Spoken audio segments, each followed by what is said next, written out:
UTLG Fall Conference. Welcome this bright, beautiful Saturday morning, even though it's overcast and a little rainy. My name's Ursula Sorensen, and I'm from Utah Valley University. And I'm thrilled to be able to host this conference and moderate. So I want to get us started.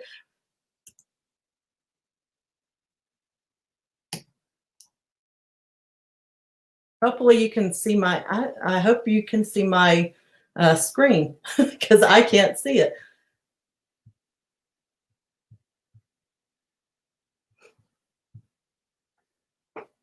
Okay, so hopefully this is going to work, and I'm having okay, here we go.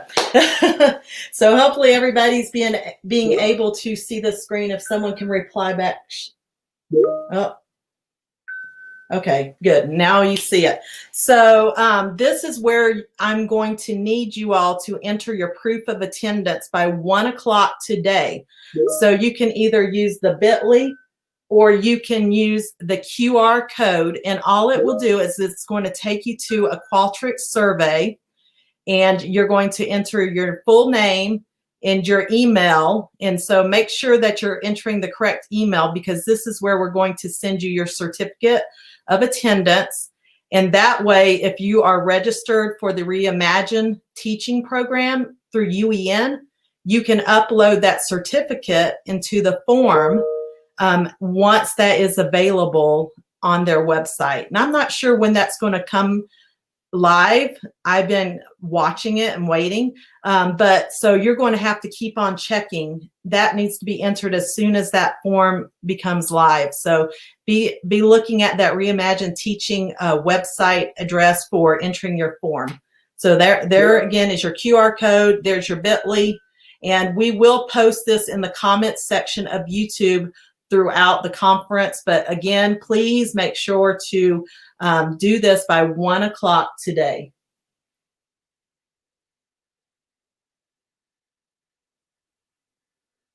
Oh, now you can't see my, it says you can't see my PowerPoint.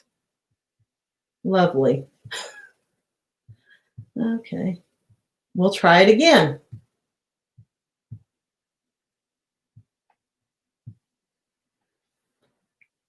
Okay, can you see it now?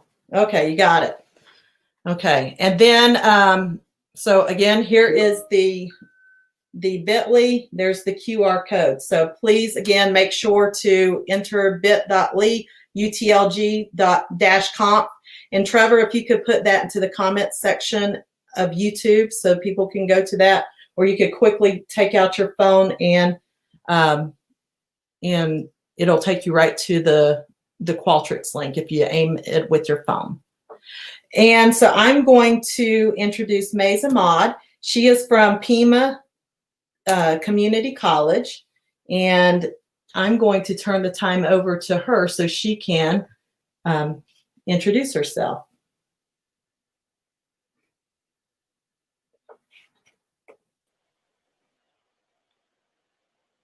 Hello, everyone, and good morning. Thank you for joining us on this Saturday morning. My name is Ms. Imad. I am at Pima Community College. I am a faculty member there in the Department of Life and Physical Sciences, and I'm also the founding coordinator of the Teaching and Learning Center.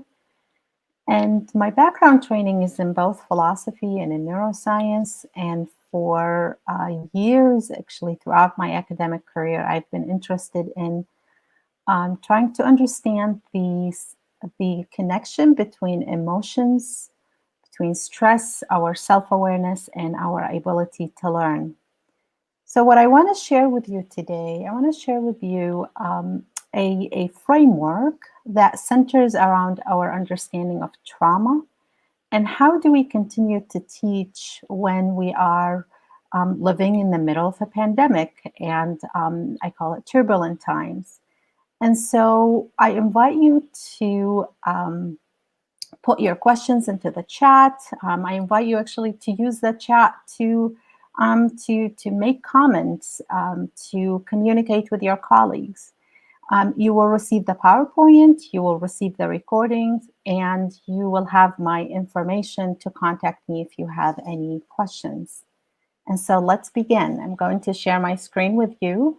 And in the event that we get disconnected, I will connect back and I will come back and start again.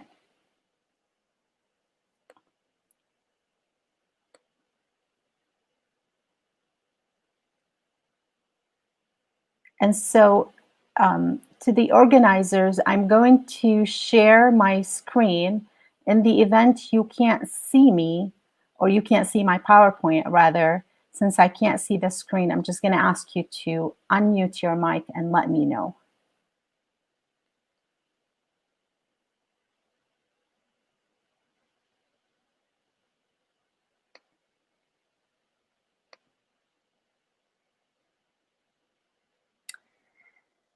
So I am going to, the title of this presentation is inspired by a Rumi poem that I'm going to come back to at the end of the presentation.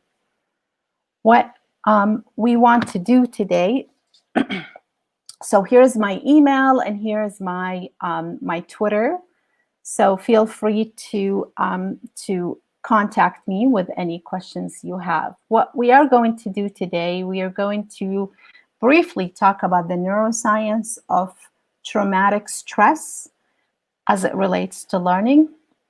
We're then going to look into strategies that can help us and our students continue to learn and even thrive. So I want to begin by showing you just some statistics that are coming from higher ed.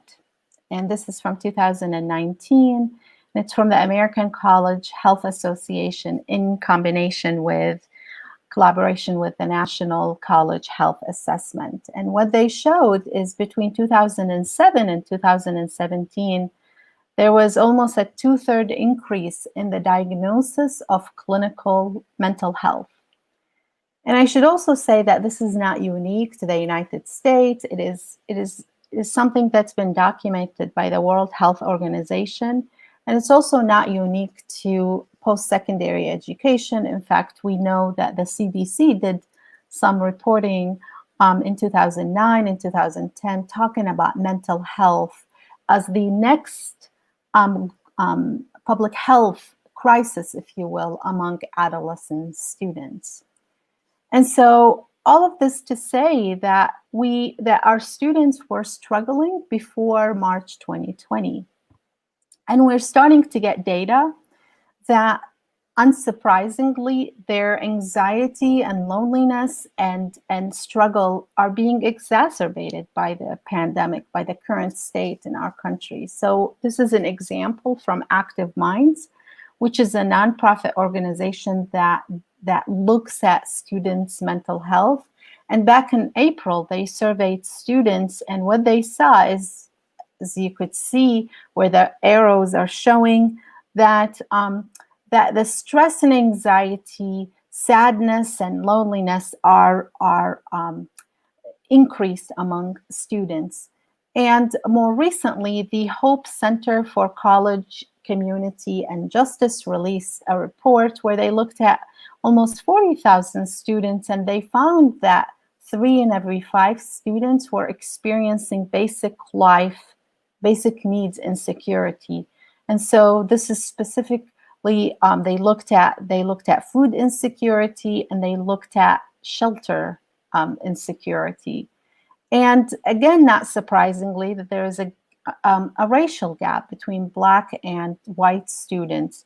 Now, when the students were asked to reflect on whether the pandemic is preventing them or is making it difficult for them to focus, again, overwhelmingly, 50% of the community college students, 63% of the 4-year students said that they were having a hard time concentrating. And so without a doubt, we know that this current situation is impacting not just our students, impacting all of us. We have challenges. We have challenges in our society, and we have challenges in higher ed. And those challenges are mental health on top of isolation, on top of the uncertainty of what is going to happen. And this is sitting on top of poverty that affects a lot of our students, and of course racism, and they're all interconnected. So the two questions that I've been grappling with are the following. What does this pandemic reality and the ongoing racial injustice, which impacts all of us, either directly or indirectly, mean for our students' ability to learn? And the second question, well, what can we do about it? And I say, what can we do about it? Because from a neuroscience perspective, we know that we could actually learn. We could learn even in the midst of tumultuous times. But there are certain things we need to do. We need to shift the attention. We need to negotiate with the brain, right?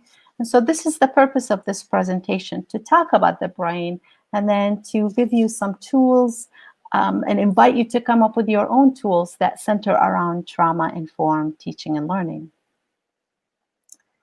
So to reflect on the first question, we know that stress impacts not just our ability to learn, but it also impacts our ability to recall information we already learned. Think about the number of times you said to yourself, I can't remember, I feel foggy, I can't hold a thought, right? And it's probably because you're experiencing a more than usual stress. And so when we talk about stress, we know that there's good stress and there's bad stress. So in this diagram, what it's showing you here the level of stress on the x-axis, and then versus performance. And so we know that there is an optimal level of stress. And this is the stress that, for example, you get up in the morning, you are going on a job interview, and so you're a bit stressed, you're nervous, you've been practicing, you've been going over your statements and so on. That level of stress is actually good. It increases glucose in the body, it helps us focus. It is when the stress level stays chronic, stays over a long period of time, and it continues to release the stress hormones, that's when it actually starts having a negative effect. How do we know whether it's good stress or bad stress? You know, if you feel threatened, if you feel anxiety, if you feel out of control, if you feel just not well, unable to focus, then you are experiencing that negative or distress. So what we're talking about right now, we are not talking about the typical stress. We are talking about what clinicians call traumatic stress or toxic stress. This is the type of stress that is actually really that is really taxing on the body and on the brain. So I want to spend a little bit of time talking about this word trauma, and I'm going to talk about the neuroscience, and then we'll go into more strategies. When I say the word trauma, I'm going to use two definitions. And the first one is coming from Robert Scare, who studied trauma. He's a traumatologist. And he defines trauma as any negative event. And that negative event puts us in a position of helplessness. It takes away our agency. We feel we're not in control, and it's negative. And then another scholar, Peter Levine, added to that, saying that it is frightening. The event that we experience is frightening. It can be overwhelming. And it prevents us from being able to bounce back, right? To rebound. So what do I mean by rebound? Let's take a look at this diagram. So this diagram is basically showing you that there is the nervous system, a healthy nervous system has an excited component and has a relaxed component. It has the sympathetic and it has the parasympathetic. One that activates us, requires a lot of energy, and one that relaxes us, right? And so on any given day, we go back and forth between getting excited and relaxed, activated and relaxed.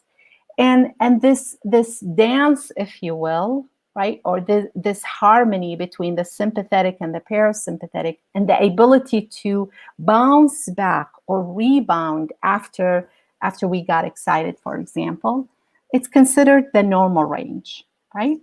So let me give you an example. So right now I'm doing this presentation with you, and let's say my internet stops working all of a sudden.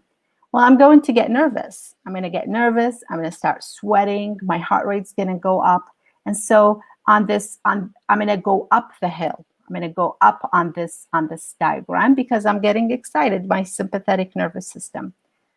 But then I contact the organizers, and then I reconnect, and I'm able to relax and go back. I'm able to rebound, right? And this is something that a healthy nervous system can undergo. When we experience an event that is negative and it's frightened and it takes away our sense of control and agency, we're unable to rebound. And so here is an example. What this is showing you in red is that this is an event that we experience. This could be losing a job, getting into an accident, the pandemic, the election, it could be any event that makes you feel frightened, makes you feel overwhelmed. And so what happens then, it takes away our ability to rebound. So we either stay in that fight or flight, in that high alert, or we become dissociated, where we are hypo-aroused, hypo-alert, right? And so it really plays. So when we experience traumatic stress, chronic stress, trauma, it takes away our ability to rebound. And this ability to rebound is actually referred to as a resilience, right? And so we know that Peter Levine, he says that our sense of resilience is challenged when we experience trauma. All right, so there are a few things that I want to say about trauma. The first thing is trauma is centered in the individual experience of an event and not in the event itself. So what do I mean by this? What I mean by this is that you could have one event experienced by two different students or two different colleagues, and those events are going to be experienced differently. It's going to trigger one person, but it's not going to trigger another person. And so it is important, on the one hand, we are talking about trauma, and I am telling you that a pandemic it has all the ingredients to make us feel that trauma, and yet at the same time, not to assume that everybody is experiencing it the same way. Trauma can have a conscious and an unconscious manifestation. Sometimes our body is going to feel a certain way before we are consciously aware of that. So I'll give you an example. I was at the car dealer a few years ago, waiting for my car to get, they were doing service on my car. And I was sitting using my computer, contacting my students, just replying to their emails. And I noticed that I was not well. I was sweating. I was anxious. I had tension in my neck. I measured my pulse. My heart rate was high.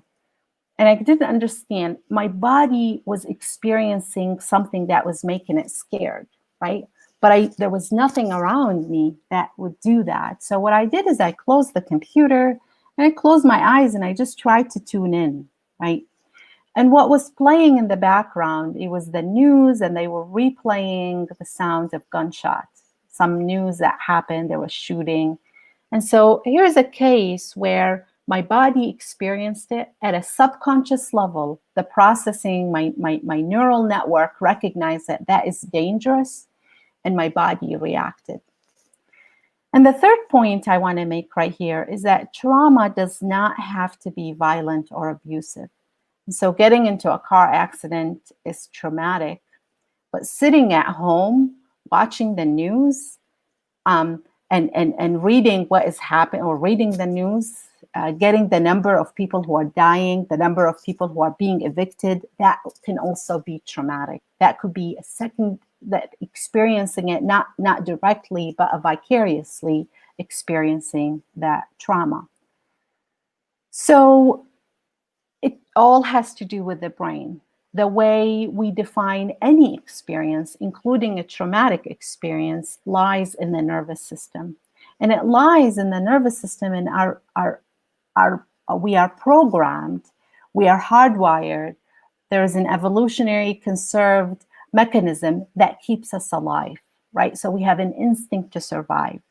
So I want to spend just a little bit of time talking about what I mean by this statement here. So in this diagram is showing you the following, that any sensory information here at the top, I don't know if you could see my cursor, so I'm going to assume that you don't, and I'm going to use directions. So sensory information here at the top comes in, and it comes into the brain, right? And when it comes into the brain, it goes to, first and foremost, it goes to our brain stems, our limbic system. Those are the emotional, the limbic system is the emotional part of the brain. And then it goes to, within the limbic system, it goes to three structures. We have in blue here, the hippocampus. The hippocampus deals with learning and memory. It goes to the structure called the amygdala. The amygdala deals with our emotions and anger. And then it goes to this green structure, the hypothalamus, which deals with hormones. It regulates our hormones. The purpose of this limbic system, why information has to go through that limbic system, that emotional system, is so the brain can figure out, is this safe? Is it not safe? Do I engage? Do I not engage? And then information goes to this structure in purple, the prefrontal cortex on the right. And this prefrontal cortex deals with our ability to make decisions. It deals with short-term memory, deals with executive functions. And so we know that for us to think and make decisions and reason in an optimal way, those two systems, the rational brain, where the prefrontal cortex is, and the limbic system, the emotional brain, they need to work hand in hand. And so for a long time in education, it used to be thought, and I think it still is, there is that neural myth that we've held on to, that we make better decisions if we think with a cool head. And as a matter of fact, it is impossible to separate emotions from our ability from the rational brain.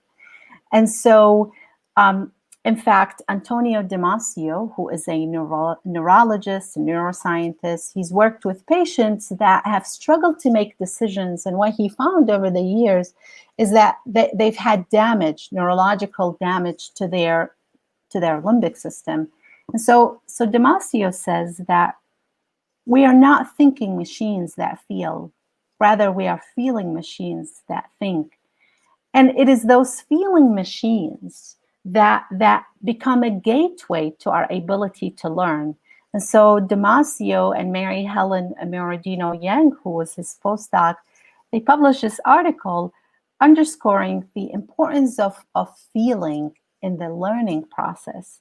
And that it is when we feel safe, when we feel connected, when we feel socially integrated, becomes easier for us to learn.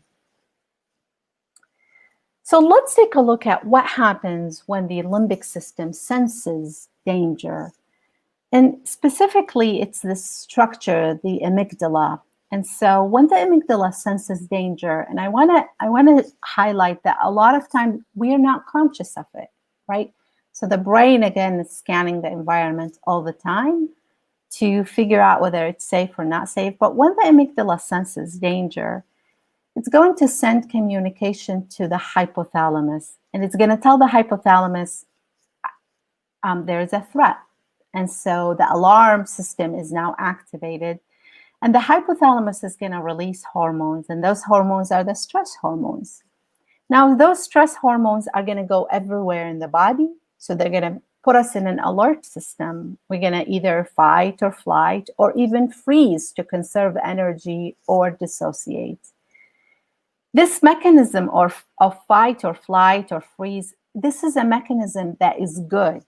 it keeps us alive as long as it's transient and we're able to bounce back, right? When we go into this fight or flight, actually the brain is going to prioritize survival over learning. And so we know that physically what happens when we go into that fight or flight, our limbic system is going to be more active, and our prefrontal cortex, our rational system, if you will, is actually going to slow down. Information slows down on its way to the prefrontal cortex. So I often tell students that, and this is work that I've done with students, where when a student is taking an exam and they freeze, they leave the entire page blank, and I ask them what happened, and they physically feel like they can't think, they can't express themselves, and it has to do with this fight or flight. And so the idea is not that we say, okay, well, it's our fight or flight or freeze, we can't do anything about it. The idea is that with this trauma-informed lens, we could start to pay attention, and then we could regulate the way the brain is responding, the way we are responding to the things which is triggering us, which is causing us to go into this fight or flight. So if we don't break that the amygdala, that is, if the amygdala continues to sense danger, we can go into something called the amygdala hijack. And this amygdala hijack, it is overactive. It continues to release stress hormones. Those stress hormones keep us in this fight or flight, and it impairs our ability to pay attention, to make decisions, to learn, and to remember. We actually know that this prolonged stress, the reason it's called toxic stress, traumatic stress, is because it actually starts, those hormones which are released, they start causing cells in the prefrontal cortex and in the hippocampus to break down, to degenerate. So what we need an intervention.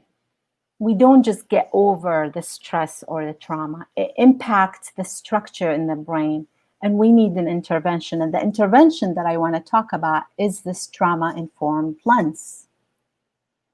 So the question is, how do we help our students who are experiencing a lot of the things we are experiencing and maybe more, continue to learn in the middle of all of this?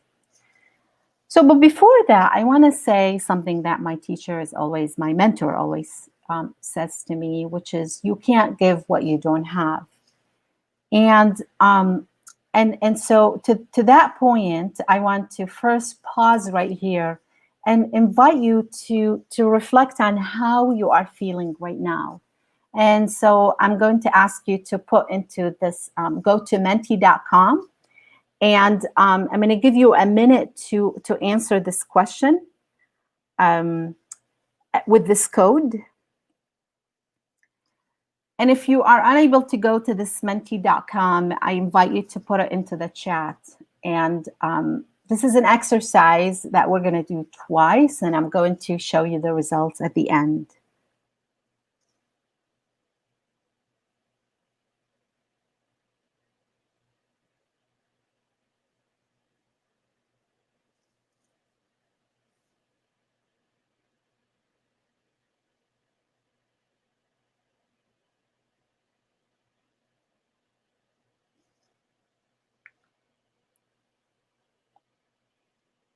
So I see 21, 29 of you are 50.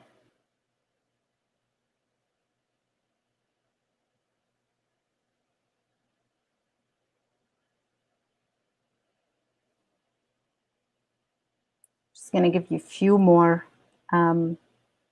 seconds, and then I'll stop this.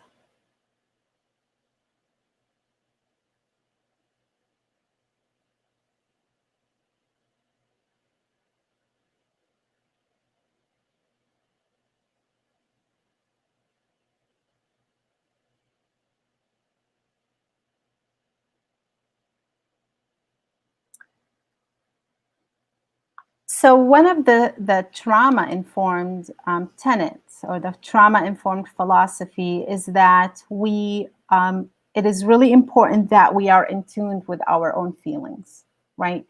So sure, the students are going to struggle to learn, and the teachers are also struggling. And it is really important that we develop our own coping mechanism for how we are dealing with all of this. And so okay, so I'm going to stop the I'm going to close the voting.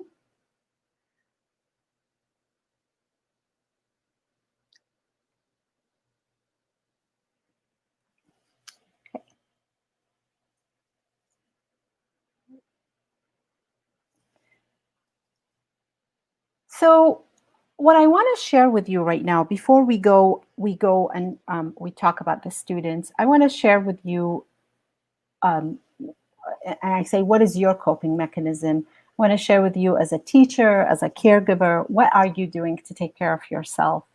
And some of those things are things that I'm doing. Some of them are things that I'm doing with my colleagues, that I've invited my colleagues to do. I should say that anything I say in this presentation, you could either take it, if it resonates with you, take it and modify it, or come up with something that you feel works for you. So the first thing I say, what does it mean to negotiate with the brain? This is going to be more obvious as we go through this presentation. So the reality is you are stressed and overwhelmed and exhausted, right? A lot of us are. And the brain is just, we're not used to handling a pandemic. We're not used to handling all these negative news that we're experiencing day in and day out. And so our brains are scared right now. The amygdala is scared. So what does it mean to remind ourselves that we're not experiencing an immediate threat, right? And to shift the focus. We could do that. The brain is remarkable. It's very plastic. It is very brilliant, right? And so one of the things that I keep asking myself is this worth my cortisol? And I want to make this part of my language where it becomes, in a way, a litmus test. Do I engage? Do I not engage? Do I get upset about this? Do I not get upset about this? Right? I told a colleague recently that I'm going to be greedy with my furiousness. Right? I'm not going to get furious just over anything. So, and I ask myself, the second question is, will this matter? Will this matter in 6 months? So the second question is, the brain loves to be in control. And right now we're not in control. Right now it feels like, go online, don't go online, go to the class. And so what does it mean to develop a backup plan? And when I say a backup plan, over the summer, for example, I taught 2 courses, and I just had so many problems with the internet. And every time the internet would fail, I felt like my cortisol spiked. And I thought, and I couldn't go to sleep and so on. And so I had to develop a backup plan. When the internet fails, right, this is what I'm going to do. And when my backup plan fails, this is what I will do. It helps us relax. It gives us a sense of we are in control, right? So I say anticipate rather than expect.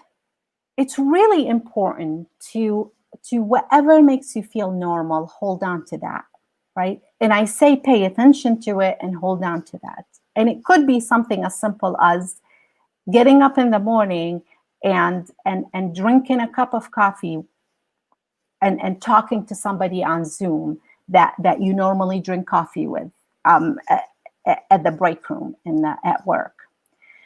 It's really important that we slow down. So here I say 8 hours of Zoom is not normal. 5 hours of Zoom is not normal.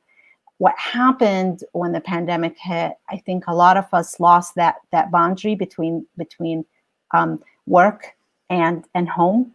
And so we just work all the time. And it's really important. Again, the brain is exhausted. The brain is scared. So it's important that we slow down. We know that when we laugh and when the laughing is genuine, it releases chemicals in the brain that relax us, releases dopamine, it releases endorphins. And so go out of your way to laugh. And I don't say this lightly, ultimately this trauma-informed teaching and learning is about doing justice. It's restoring the safety and the connection for individuals and communities. And it's really important that you do that with yourself too. You matter, your heart matters, your well-being matters. So take a moment, slow down, laugh, hold on to something that is normal. You will be a better teacher when you do that. I have a colleague at the University of Alberta named Denise Larson who works with patients that experience chronic pain. And she asks her patient to document hope. So she uses hope as a verb, as a driver. And so I ask you here to again, what is it that makes you glad to be alive, right? What is it that makes you hopeful? Engage your senses with that. Write about it. Talk about it. When we are feeling trauma or when we're experiencing trauma, what often happens is sometimes we go into, we become a sponge. We become a sponge and we take on the emotions of others. And so what does it mean to taper our empathy, right? And I don't mean don't be compassionate, but I say pay attention to, so our mirror neurons are going to take on the unless we pay attention, unless we engage more with compassion than and taper our empathy. We are going to have moments when we feel like we are crashing, right? So when we get to that point, who will you call on, right? And again, this is having a backup plan. And at the same time, nurturing is our nature, right? We feel good when we engage in kindness. And so check up on your colleagues. And I think the one that is really important for me is number 10, which is really to don't take things personally. When we experience trauma, we can go into hypervigilance, hyper alert, and also it becomes sometimes hard to express ourselves. And so sometimes you'll get an email from a student that feels just, it's rude. I don't know how to say it any other way, right? It's not about you. It's really, so to protect your heart, remind yourself that they are experiencing something and that this email is trying to communicate something, maybe not in the best way. It's not about you. Don't take things personally. Okay, so let's shift gears right now, and I want to share with you a few things about what do we do with our students. And the question that I've been wrestling with is knowing that even before the pandemic, our students were lonely and anxious and fearful and even broken. And so how do we continue to teach to that? And the thing is, I know that the brain is brilliant. Their brains are brilliant. And there are things we could do. We don't need to be therapists. We don't need to be psychologists. We don't need to be psychiatrists. It is through our humanity that we are going to reveal to them that we can transcend the boundaries of this virtual situation and we connect with them. What we want to do, so we have two networks in the brain, if you will, one that deals with pain, one that deals with reward. And what we want to do, we want to engage in activities that's going to optimize the reward network, that is going to make us feel connected, make us feel safe, make us feel seen. And it is only when we feel that safety, that connection, that empowerment, we can begin to engage and learn with the materials. So this is what, I'm arguing that it is this lens of trauma-informed pedagogy that's going to help us do that. And this trauma-informed pedagogy is not something novel. It is not something mystical or impossible. In fact, it's been used in a variety of fields and disciplines before higher ed. K through 12 has been using it. And all it is, it's a philosophy that says, I, the teacher, recognize that when we come into something, my students come to the classroom, they come with experiences. And those experiences are going to impact how they engage with the materials, with their classmates. It impacts their entire well-being. This philosophy says that in order for me to help recognize that, I have to be able to recognize the trauma, the chronic stress in myself, so I could recognize it in my students. But I don't just stop at recognition. I also engage in, and I am intentional to help the students feel safe, to build community so we could feel connected, so we could reconnect. I empower the students, and that ultimately will even lead to recovery and healing. So what I want to share with you right now are 4 strategies and some examples from my own classroom that I invite you to consider. They deal with safety and connection. They deal with imparting purpose and then helping empower the students through knowledge. So let's look at the first one. So the first one is ensuring safety and the power of how are you? How is your family, right? What if you were to what if that was to be the practice of your opening practice with the students? How are you? How is your family? And you do that with every student if possible. I want to speak with you about offering a radical welcome, sharing your why, and communicating to the students that their well-being matters. I've been working on a concept called the learning sanctuary, and I want you to, as I speak about safety and also connection, to reflect on what is a learning sanctuary? What would your learning sanctuary be? So with respect to welcome, how do we welcome the students? So oftentimes we give them syllabi and and it's like a contract. And what happens if our syllabi, we communicate to the students in a very intentional way that we want them there, right? And so here's an example that I have in my syllabus. Know that in this class, in this course, you are more than a number. I see you and you matter. I ask you to bring your experiences to enrich one another. Let us begin this journey of learning together. So what I'm communicating to them, this is part of my syllabus, and the syllabus is very generic. I follow a template that is dictated by my school, but I also have sentences, paragraphs in that syllabus that reveals who I am as a teacher. And so, but I don't just stop at the syllabus. I have a weekly email that reminds the students that they are welcome in this space, that we are a community together.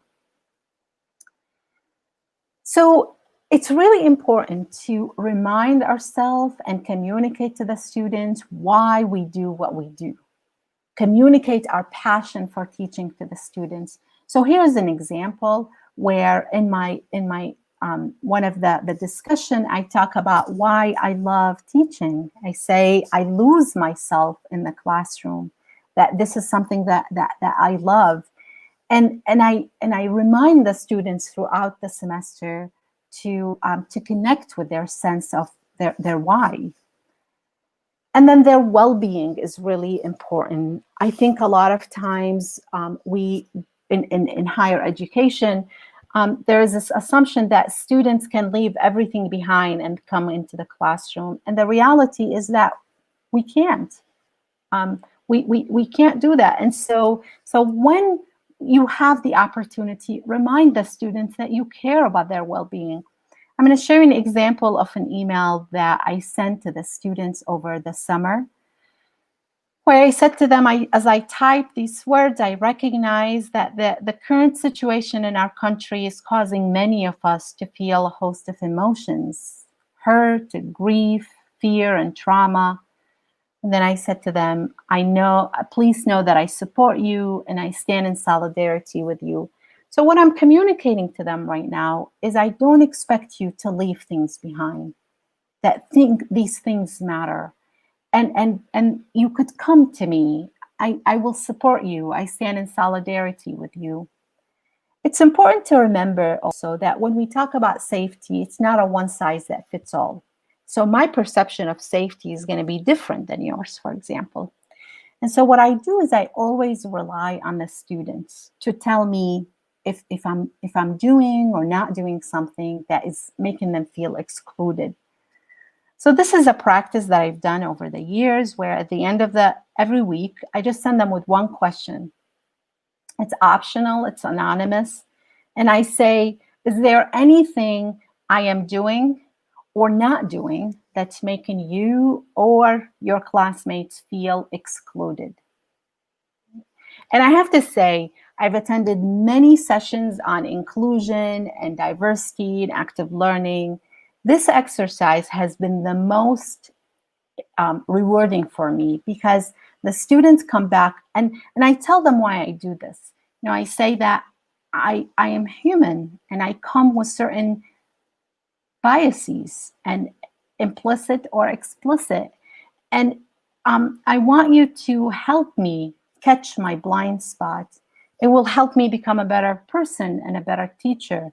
And it's really remarkable over the years what I've learned from the students and how the subtleties in the way we behave in the classroom impacts the students. All right, building connections. What can we do to help the students connect in a virtual environment, right? And so here we want to impart to the students that we can connect, and we can connect through stories, and we can help them and each other connect. And I'm going to talk to you about relying on their learning from their brilliant minds.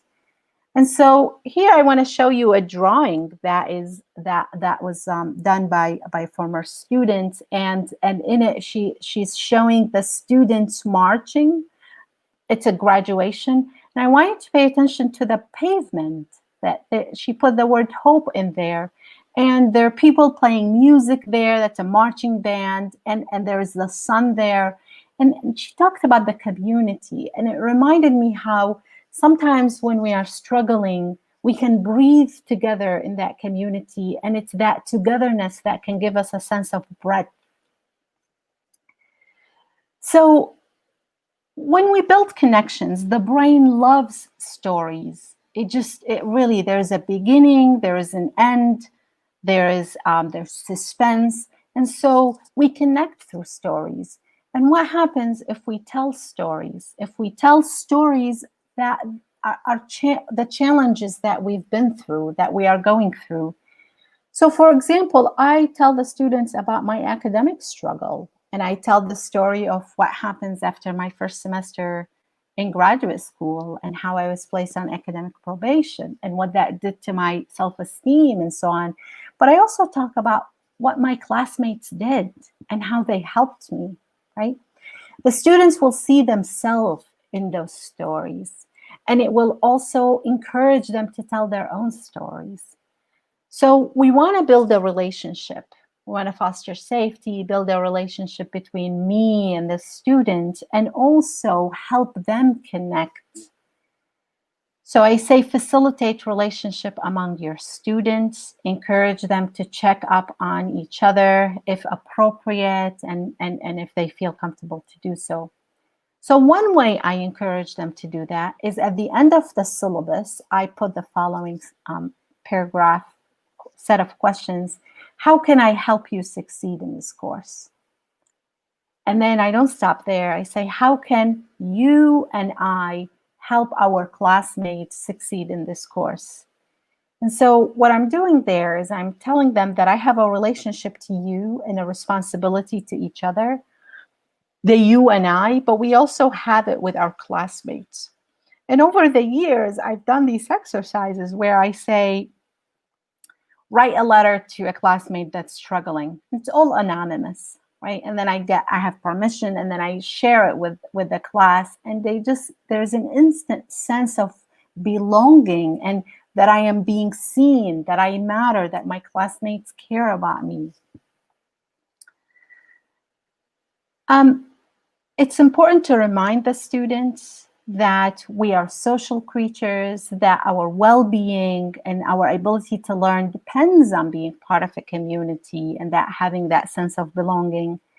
And so, for example, I mean, I'm trying many things to build that sense of community, but I know that my students are brilliant and they have so many ideas that are far better than mine. And so, for example, I send a message to the students this summer that I am sad we can't meet in person. We might be separate physically, but I told them that through Zoom, and in this case, I talk about the heart, we could feel each other. And then I say, how can we tune in to each other's humanity in this class? Right? And it's a lot of these exercises are optional, and it's amazing how a lot of these exercises, when I communicate the intention behind them, and it's about the well-being of the class, it's about the community, how many students engage in those exercises. Number 4 is imparting the purpose. And this imparting the purpose, we know that when we are struggling, when we're feeling the chronic stress, the trauma, if you will, what could happen is sometimes we get what clinicians say, we get stuck in the past, right? We ruminate on the past, we get stuck in the past, we don't really see our future. And so it's really important that the exercises we engage in, the assignment, the assessment, that they are intentional to help the students cultivate the moral imagination, where we can imagine a better future for our fellow human beings with us in it. We build that. We work towards that future. Communicate what is their purpose, and also what does this education have to do with the real world, right? And so this is inspired by another poem from Rumi, where in it he says, you are not a drop in the ocean, you are the entire ocean in a drop. And what if that was what that was to become an inspiring, to become the force that help us design our course material. So let's take a look. So for example, imparting purpose, I ask the students, what does it mean? I usually ask them, what does it mean to create an optimal learning environment? And this semester, I'm asking them, what does it mean to create a better world for you, for your fellow human beings? And what role are you going to play in that? And then I talk about the imagination, how when we imagine, the brain loves it. The brain loves to imagine and to create, and and so here's that guided reflection. That Valerie Kaur, in her book, See No Stranger, she asks us to consider, what if this darkness, she's talking about the darkness in the world of the divisiveness and the oppression and racism, is not the darkness of the tomb, but the darkness of the womb. And then I say to them, what small acts can we engage in to build a better world that this author is talking about? I invite them to reconnect with our sense of purpose. And I talk about how when we struggle, and if we remember why we're doing what we're doing, we're able to rebound, right?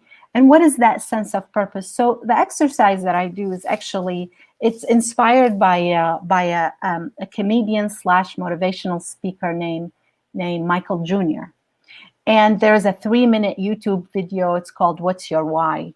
And I send the students with what's your why? And I say, what is your why? Talk about your why. And they come back and connect it to why you are in the school.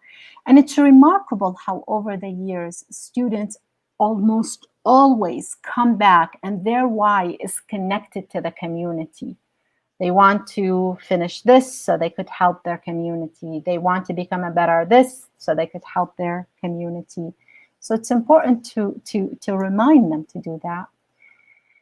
And the last part is to foster metacognition, to remind the students that what they're doing in the class matters, that it has a social implication. So an example of that, for example, is, and I model it for them. This week, we're going to talk about osmosis. It's a biological process. It keeps us alive. What does osmosis have to do with the real world? What does it have to do with your life? And so then I talk about reverse osmosis, using technology to manipulate this biological process that can help us deal with water scarcity. This is something that was used in South Africa, for example. So all of a sudden, what we're studying in the class has meaning, has a social implication.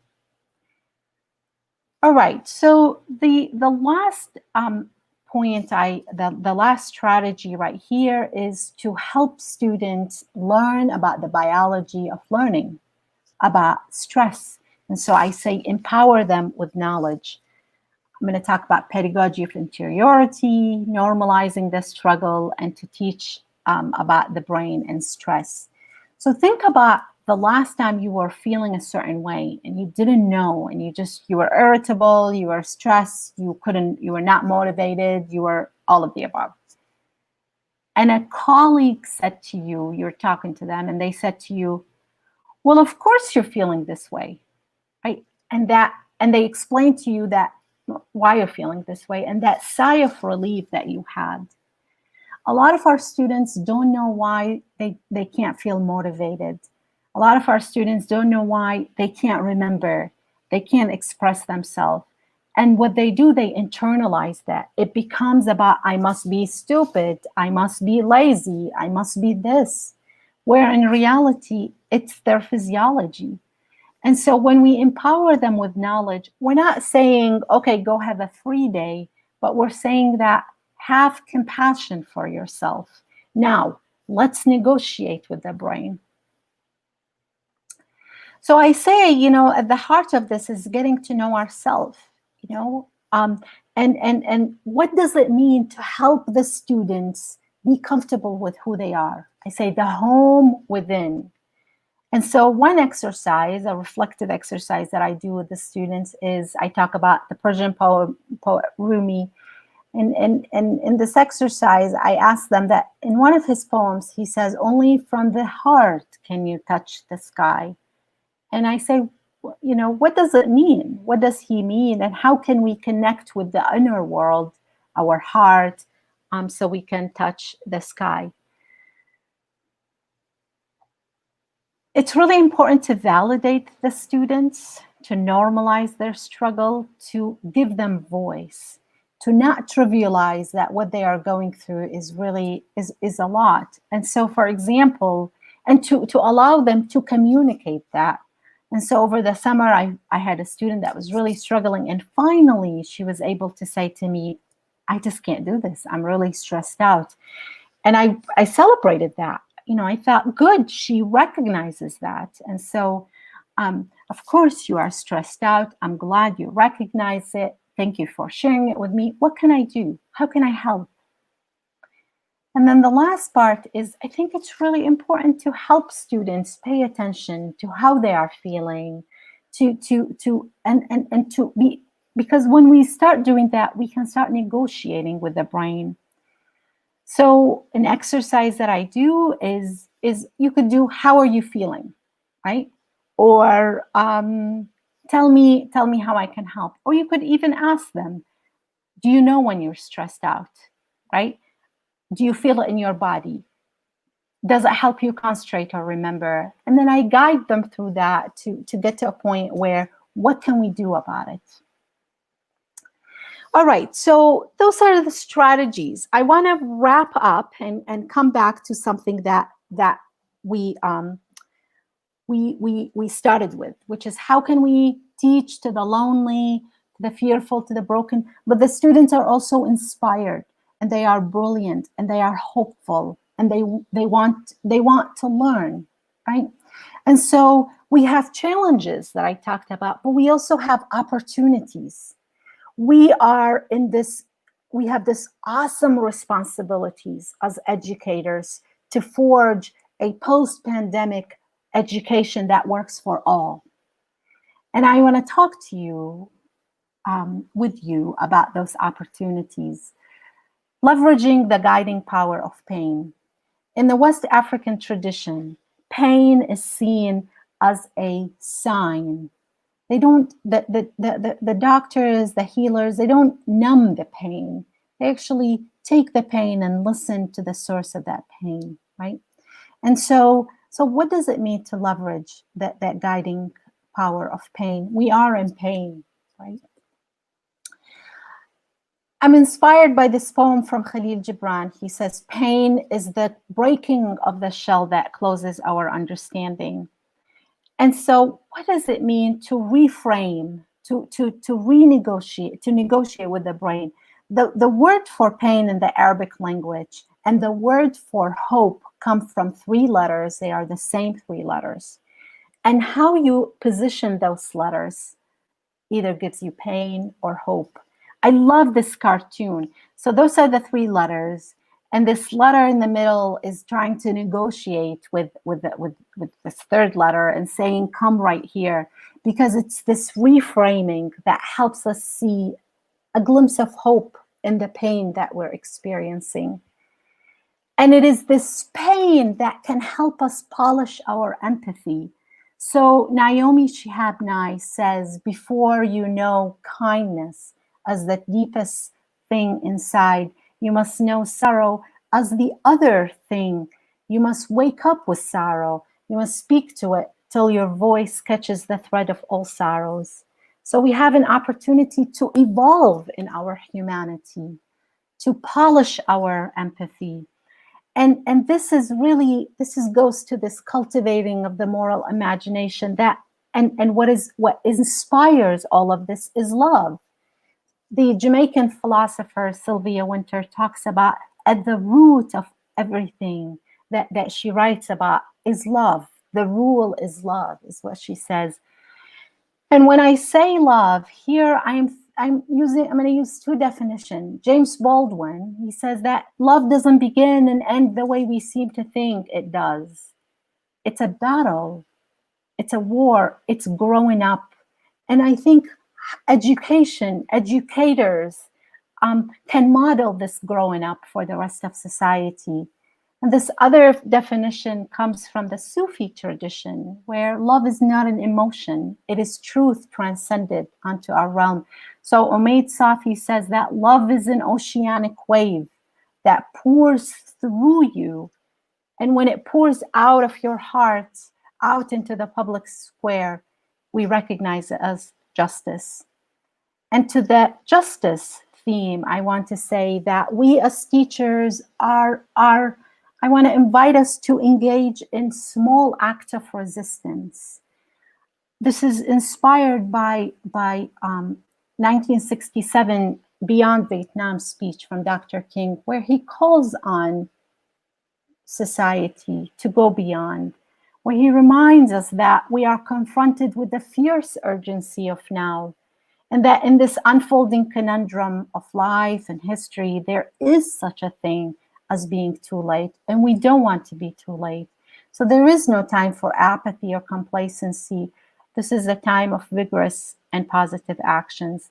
Those small acts of resistance could be things that we do to advocate for our students, could be using a lens of a trauma-informed pedagogy. And so this beautiful book by Resmaa Menakem, My Grandmother's Hand, he calls on us to go, if you care about social justice and equity and all of that, he says those are, political action and social action, those are all good. But we got to tie them to the well-being of the person. We have to talk about healing and growth. And the last opportunity that I want us to reflect on is what does it mean to cultivate the interiority, this pedagogy of interiority, where we help the students, as I mentioned earlier, be comfortable, recognize the home within, and be comfortable with that. This is inspired by the Irish poet, philosopher, theologian, John O'Donoghue, and where he says that you should belong first in your own interiority. If you belong there, and if you are in rhythm with yourself and connected to that deep, unique source within, then you will never be vulnerable when your outside belonging is qualified, relativized, or taken away. What if schools were to spend time helping students cultivate that? When the student comes to us, we're not just imparting knowledge on them, we're also helping build relationships with themselves, with their classmates, with the world, even with the unknown. And what we want to do, we want to remind the students that our caravan is open all the time for them. This is the poem that I said it's inspired this talk. It's part of a Rumi poem that he wrote to students that kept trying to be on the path and move, path and leave. And he says, come, come, whoever you are, wanderer, worshiper, lover of leaving, it doesn't matter. Ours is not a caravan of despair. So I want to say that ours, virtual or in person, our classroom, our schools are not caravan of despair. They are caravans which are cloaked with radical hospitality. And we journey on a road that's paved with hope, to heal ourselves and our students and our society as we sing to the tune of humanity's heart. And so before I open it for questions and answer, I promised that I'm going to do the exercise of how are you twice. And so I want to ask you to consider this question again right now, and then I will share the results with you. So I'm going to open this poll.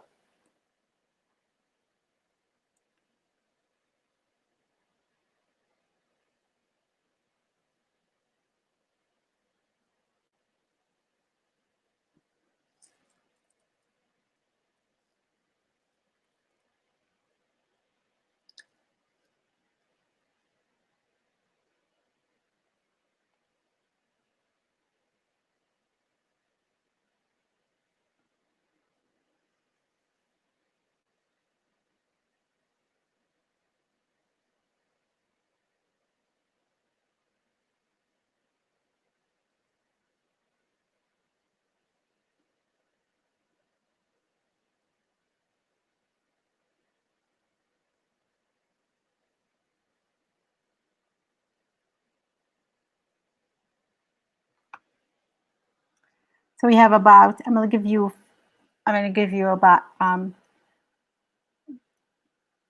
10 more seconds.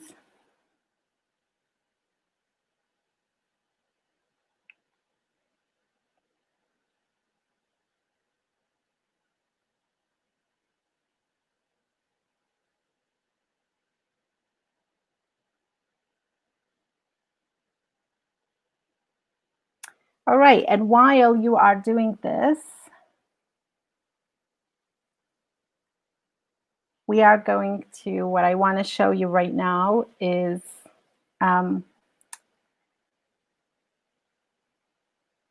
I've done this with now hundreds of faculty and students where I ask them, how are you? And I think it's really important to make that, how are you? And look at the camera and say, look, I may not know who you are and where you are, but I know that there is a human being on the other side and I care about you and I care about your well-being. And we could communicate that with the way we ask.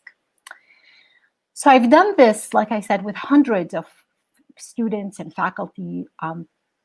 And what I noticed initially, I didn't really pay attention, and then as the size increased, I noticed that there is the following pattern. And as a matter of fact, I got the data and I put it together And I want to show you the first time I ask, how are you?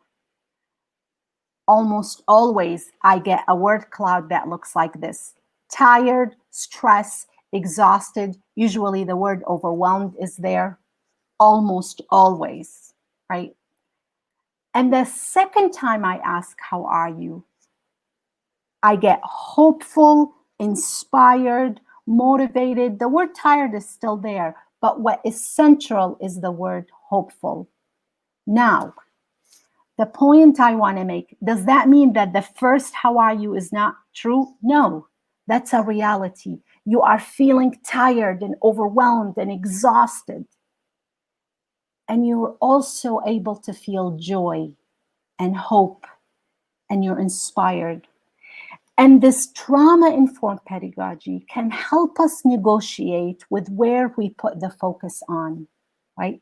This is what we mean by negotiating with the brain. I do not want to trivialize that your pain and fear and uncertainty are real and monumental, but I also believe in the brilliance of your humanity. And I want to encourage you to, when you catch a glimpse of hope, hold on to that.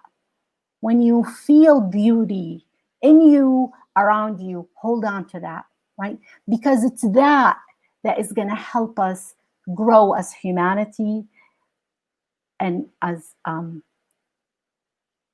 So thank you for your participation. And I'm going to stop right here and we could take questions. Let's see here.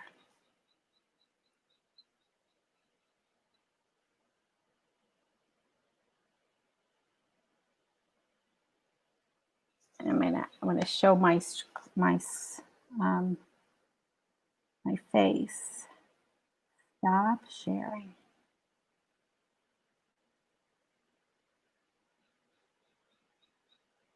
Okay. Question. So, all right. Hello. Hi. I see a person. Yes, you see me. Not yet. I have to get my laptop. We've been multitasking here. So, okay. So, and then if there's more questions, if we have time, because we'll go until 10:30, everyone. Okay. Okay. So the first question comes from Ken Hutt. Is it possible that students who have experienced trauma may feel that authority figures have failed to provide safety for them in the past, and therefore may be distrustful of teachers? It is possible, yes.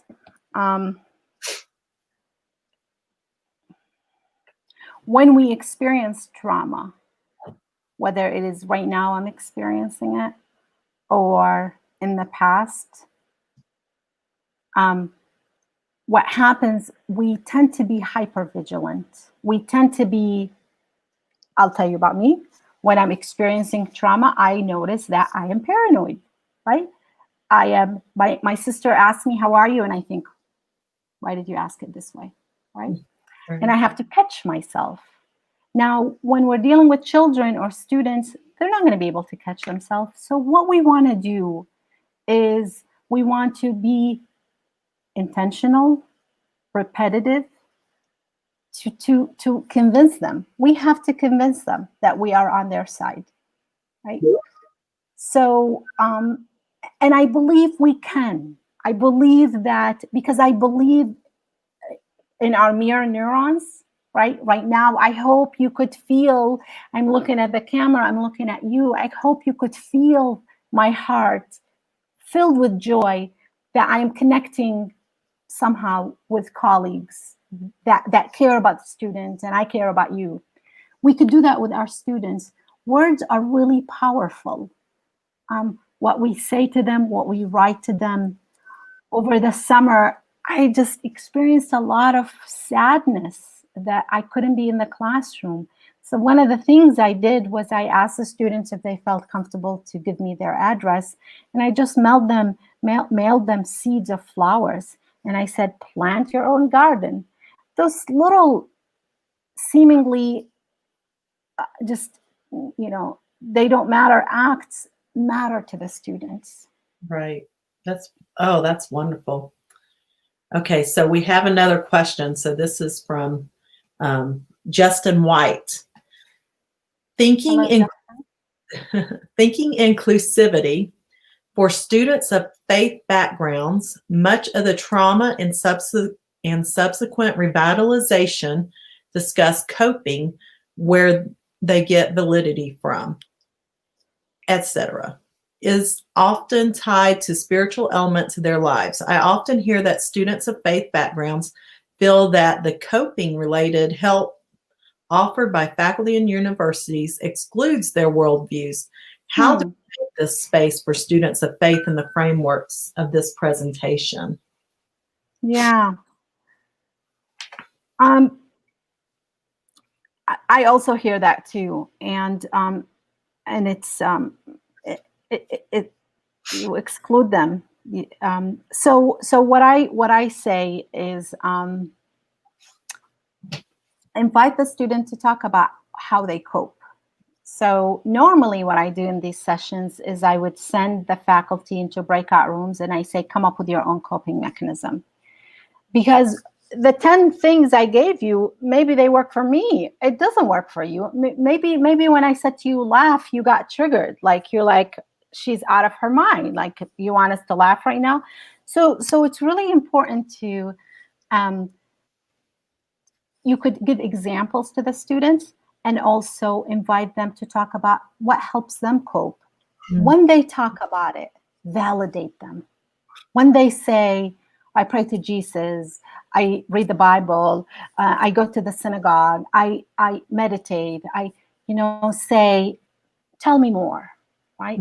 You could model to the students, to the rest of the class, that their views matter. And so I remember a student, I teach STEM, and I remember a student waiting for me. It was the first day of class, waiting for me after class, and with tears in her eyes said, do I have to believe in evolution to pass this class? And it was real. That there was like mini trauma there. And I said, let's talk about it. What do you mean by this? And what I learned is this student has been just beaten, metaphorically speaking, again and again about her Catholic belief, right? And so she was afraid that and in the end, the student stayed in the class and ended up believing in evolution and realized that they're not mutually exclusive. So it's really important. Part of doing this trauma work is that this radical hospitality, we have to embody that. Great. That's so wonderful. Okay. Next is Robert Kumar. How to know if students are going through any trauma? It's a really good question. I'm going to say something that is contradictory. And I haven't quite figured out how to say it not in a contradictory way. So on the one hand, we can't assume that they are going through, because I said that trauma is experienced by the individual. So you could have one event experienced by two different people differently, right? But on the other hand, I am assuming that we're all going through trauma. Why is that? Because, like I said, we have the ingredients, the social isolation, the divisiveness, the uncertainty, all of these things. Clinicians are saying that those are the ingredients that make us feel trauma. Now, when I assume that we're traumatized or we are experiencing trauma, we're experiencing more than average stress, and I use this trauma-informed pedagogy, it helps everybody, right? This trauma-informed pedagogy is something that we should be using all the time. It should be a college-wide. It should be university-wide. And so the reason I am making that assumption is because I am able to recognize in myself and my colleagues and my family, but also I know the neuroscience and what's happening. And I'm just making an adjustment with how I deal with people and myself. So. Great. It looks like Tom has another follow-up. Okay. Or another question. Here we go. All right. Yeah. Okay. What would you say we should absolutely avoid at this time? This might seem self-evident, but maybe you can make it concrete for us. Yeah.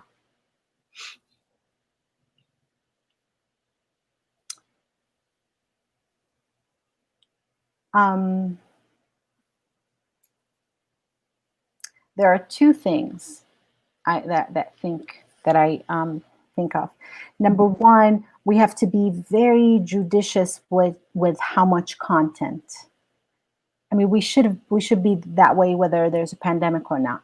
Right. There was an article that was published in Life Science Education called "The Tyranny of Content." Just dump it on the students, and it's overwhelming. The cognitive load, the emotional load, So we have to be crafty in what we have to be really careful with how we are assessing and what we're doing with assessment. Let's use assessment to incentivize learning and not penalize the students. Mm-hmm. You have a student, a lot of our students have, let's say they're not experiencing homelessness, but they are worried about homelessness, mm-hmm. or they're worried about when they're going to eat, or what the pandemic, the election, the fire, and we're going to fail them, right? It's really traumatizing. And so we have to figure out what does it mean to when we grade students. Is it really learner-centered or is it grade-centered? Mm.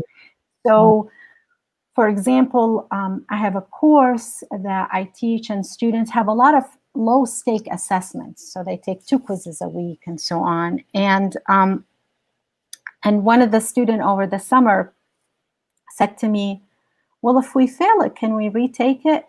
And my initial reaction was like, "No, I have to write another one." And I thought about it, and I thought, that's a really valid question. If they fail it, that means they didn't learn it. Why not learn it and come take it again? Right? So we have to be really, so what I told the students and what I'm doing right now is, you want to retake it, write a quiz, give it to me 48 hours ahead of that, and then I'll put it up, you could take it. Mm-hmm. So I think we know actually that the failure is really is jarring. We know that failure puts us in a state of uncertainty. Do I belong in this class or not? Do I belong in the academy or not? Do I belong? And so, some of my skeptic colleagues will say, "Oh, does that mean we coddle the students?" What's wrong with coddling the students during a pandemic? Right? Right. So again, the content and assessment. Wonderful. Helps. That's great. Great. Let's see. Okay. So multiple people have, how do we ensure our students are ready to learn through virtual meetings?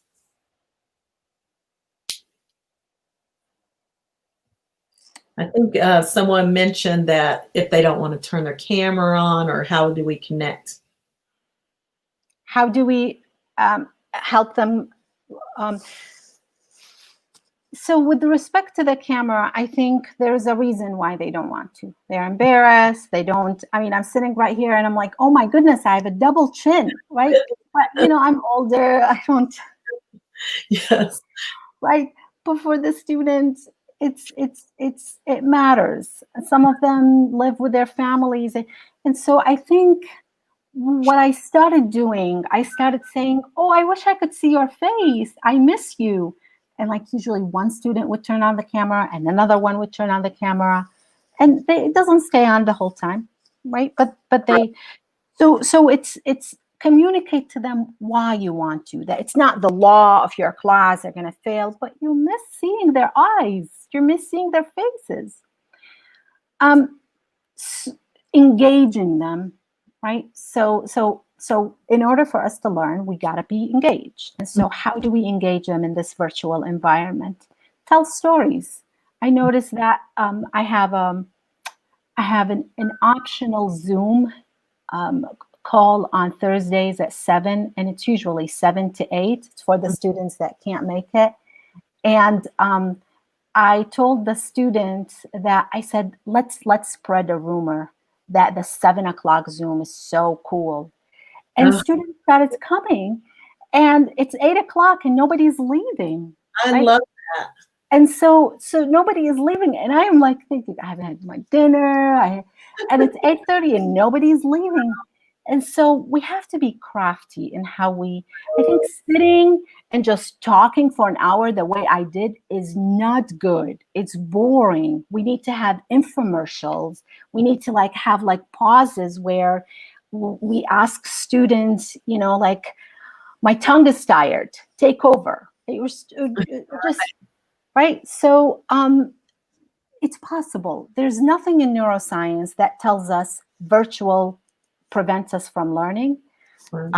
We can't learn in a corresponding fashion, but we just have to be crafty in how we engage the students and how we communicate to them that this material is important. It has meaning, has a social implication. It's good for you. Exactly. Wonderful. Let's see. Crystal Coing says, a student mentioned a fourth response that's been proposed to add to the fight, flight, freeze response. It's called fawning.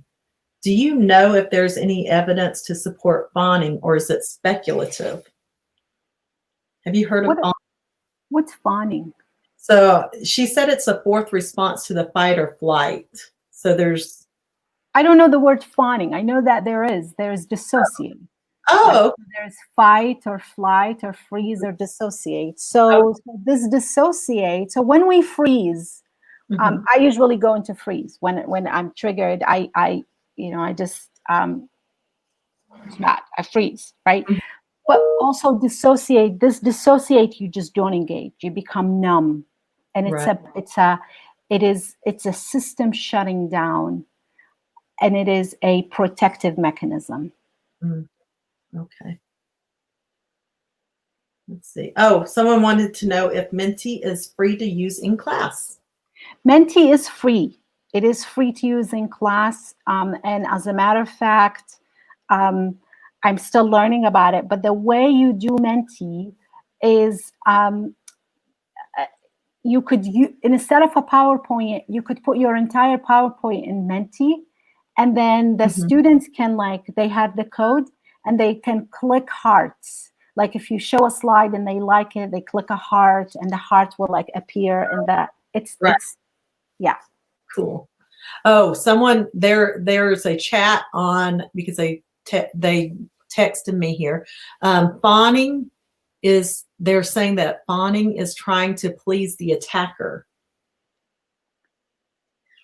I don't know if you've heard of that before. So, it's definitely a trauma response, right? Which is why a lot of people, a lot of patients that experience trauma or experience abuse, they go back to the abuser. Oh, okay. Yeah. Gotcha. Okay. Sounds good. Amy Baird says, oh, no, I don't need to ask that one. We've already asked you that. I think I don't need to ask you that one. Okay. Chris Davey, before starting teaching again this fall, I've been working from home for 2 years, which worked well. What suggestions do you have in the context of emotional intelligence for work-life balance?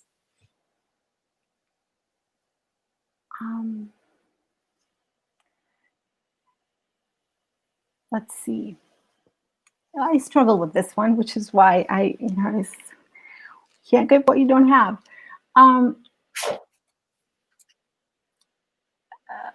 For me, when I am not having a work-life balance, my creativity goes down. I become very focused, just very, I remember years ago, I was a postdoc, long time ago, I was a postdoc, and I was just, all I thought about is my project. And it was a student of mine that said to me, it's like your tunnel vision. It was brilliant. They called me out on it, and it was, I was working 16 hours in the lab. Right. So that's how I noticed that I'm not having a balance. I'm not going outside. And it actually impacts my work. Right. So I do that. I pay attention to that. And I also have close friends that hold me accountable. Right? That they say, they demand my attention. And so I think holding yourself accountable, but also asking close friends that I have this tendency to go on the side of working too much. I need your help. Right. That's great. Do you have time to answer another question? One more question? Yeah, of course. Here. So let me see. Let's do this one by Jim Burrell. Where is the line between empathy, feeling compassion for their struggles, and holding high expectations when we know that they are capable of more? Yes, that's a really good question. So the brain loves structure, right? So it's important to have structure. It's important to have deadlines. So I'll give you an example. My syllabus, if you were to look at my syllabus, it's very structured. There are deadlines. They're even like 8 p.m., not 9 p.m. But I also have a clause there that says those deadlines are there to help you not fall behind. I recognize that I have a phrase called life happens. And when life happens and you can't meet the deadline, we will work something out. And in my 10 years or so of teaching, over 10 years, I've never had a student take advantage of that. In fact, they really worry about falling behind. They, as a matter of fact, I say, well, you could take, do you want to take an extension? And they, no, I don't want to. I don't want to fall behind. And I've had students reach out to me and say, I'm not going to make the 8 o'clock deadline. And I'll say, okay, you have until 10, and they meet the 8 o'clock deadline. Oh. So I think it's you are absolutely right that we don't want to. It would be doing a disservice by the student to say, all right, party, no deadlines, no exams, no nothing. No, we want to be challenged, and they want to be challenged, right? So we don't want to dump down things, but we want to balance the rigor with grace, right? What do I mean by that? We want to say, we want to continue to challenge them and also say, and when you feel like you are hitting a wall, we will work it out, right? We will, let's talk about it. Let's, how can I help you? And it is a way to let the students know you care about them, right? That they're not going to be stuck in a math problem because they fell asleep and missed the exam. Right. And we have to be compassionate, especially in this day and age. So, and I think most students aren't going to take advantage, as you say. Yeah, they really don't. They want to be challenged. They don't want to. I mean, I've had students just apologize profusely and then say, I just my grandma died. Can I turn it in tomorrow? And I think that's okay.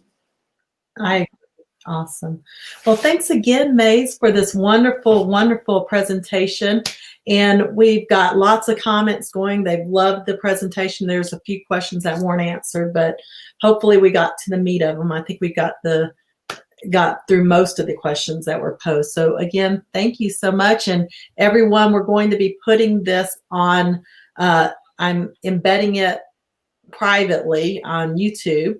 And it will either be in the USU channel or the UVU YouTube channel.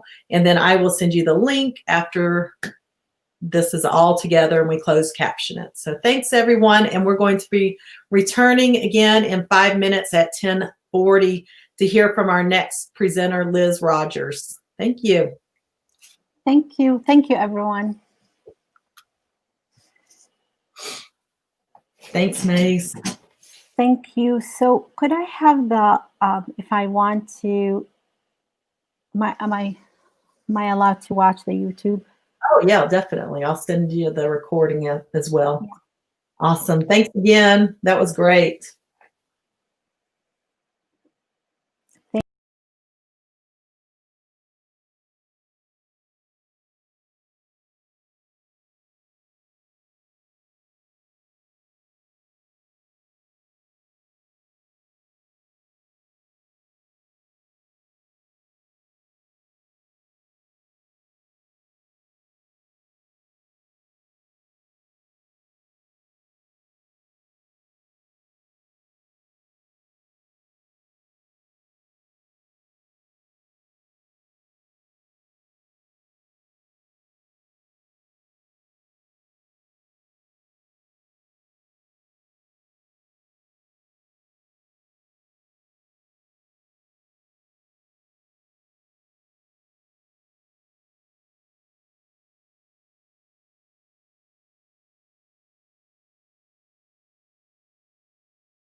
Liz, is your camera on?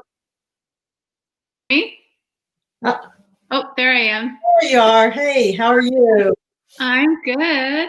Good. Do you want to practice sharing your screen? We found that. Do you have two monitors or just the one? I just have the one. Okay. So what Maze did is she, when she shared her screen, so it's just below there that says share screen, to do her PowerPoint, she did the whole screen. So they're not going to be able to see you. They'll just see your PowerPoint, I believe, because I don't see. With the two monitors. Well, let's see. I only have just the one, but well, let's see what happens. So I'm pressing share screen. Application window. Let's see. So do the desktop or the entire screen, I believe. Hang on a sec. Let me actually open it. It was down. There we go. So there's inclusive classrooms in Turbulent. Yeah. Okay. And then share. Okay. And then is that full screen? Okay. So yes, I see it. Okay. So I guess I should stop sharing so that I can introduce myself first and then. And then I'll briefly just say, this is Elizabeth. Do you want me to say Bond Rogers or just Elizabeth? You can just say Liz Rogers. And I'm just going to say from the University of Utah, and then you can tell them more.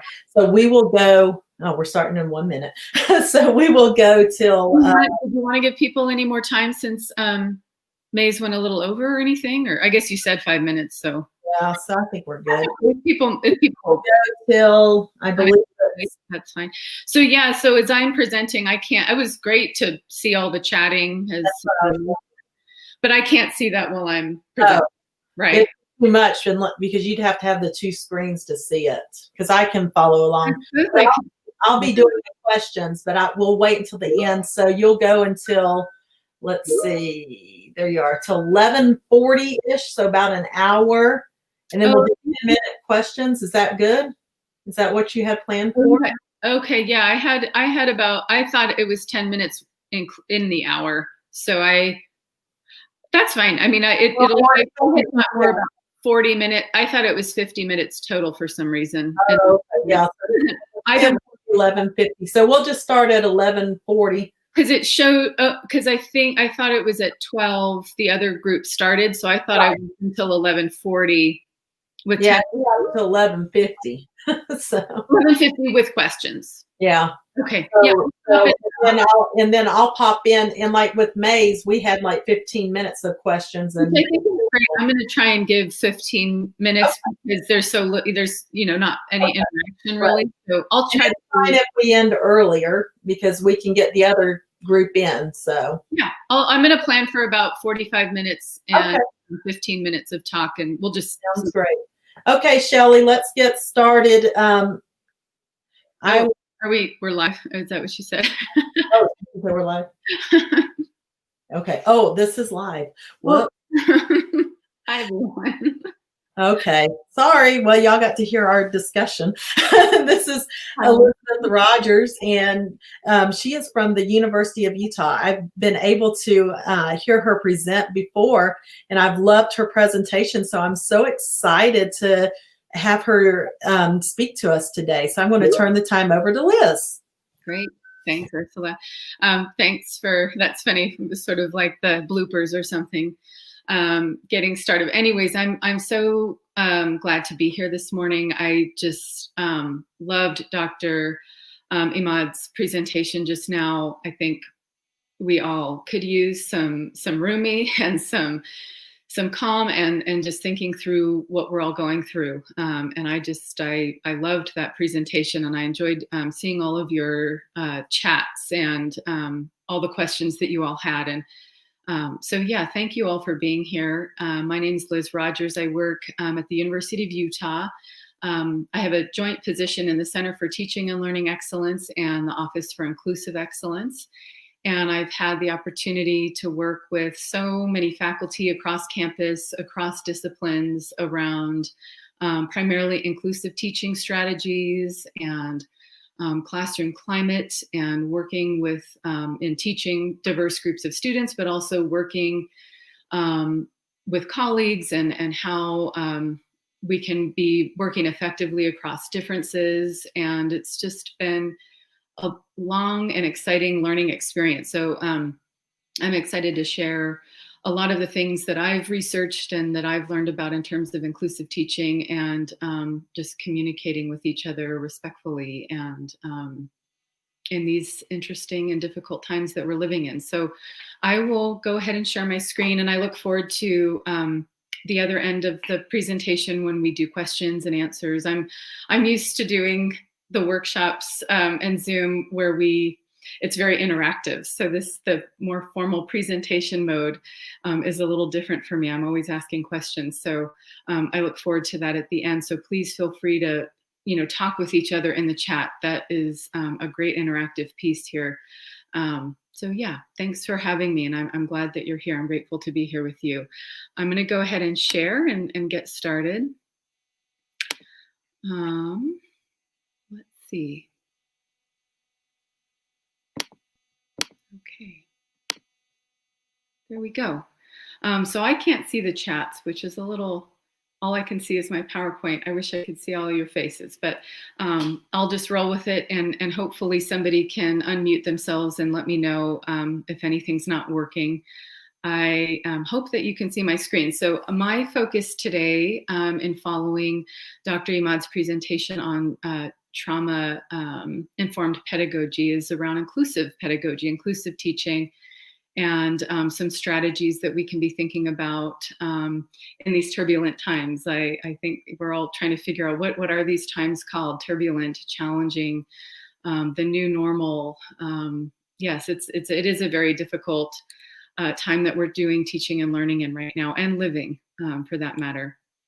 So for today, what I'd like to do is talk about the environment that we're teaching and learning in a little bit, but focus more on some inclusive teaching strategies and some things to be focusing on to help us teach better and help our students learn better. And then, as I was saying, definitely sharing our experiences through the chat and through the question and answer at the end, but really thinking about what is challenging about teaching online and what's working in teaching online through this lens of equity and inclusivity. Okay, so I wanted to recognize and acknowledge Ruth Bader Ginsburg and her passing yesterday. And, as I, do these courses and workshops around inclusive teaching in these current times, this idea of course, we're not teaching and learning in a bubble. Our social and political climate deeply affects our personal lives as well as our professional lives in our teaching in our classrooms. So how might our social and political climate affect our classroom climate?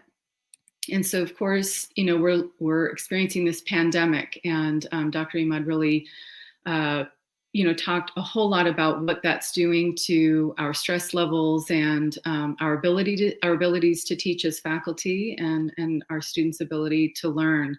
And so thinking about all the strategies, how, in which we can improve those experiences for ourselves and for our students. And I do want to take a moment to acknowledge that as educators, we are constantly focused on our students, and we come to education because of our students, and that especially in a time like this, that we do want to focus on ourselves too, and that faculty are experiencing the pandemic and the racial violence and protests and the political climate just as much as our students are. And so really acknowledging that, and I appreciated a lot of the discussion around coping mechanisms and how we can support our own mental health and well-being as teachers, and thinking about those things for ourselves as individuals. So we're living in a pandemic. We're experiencing extreme racial violence and protests, and really increasingly heated and polarized political climates. And that's something that affects all of us, regardless of where you stand on the political climate. That's not the concern specifically. It's that it's a deeply tense and emotional environment that we're living in and trying to teach and learn in.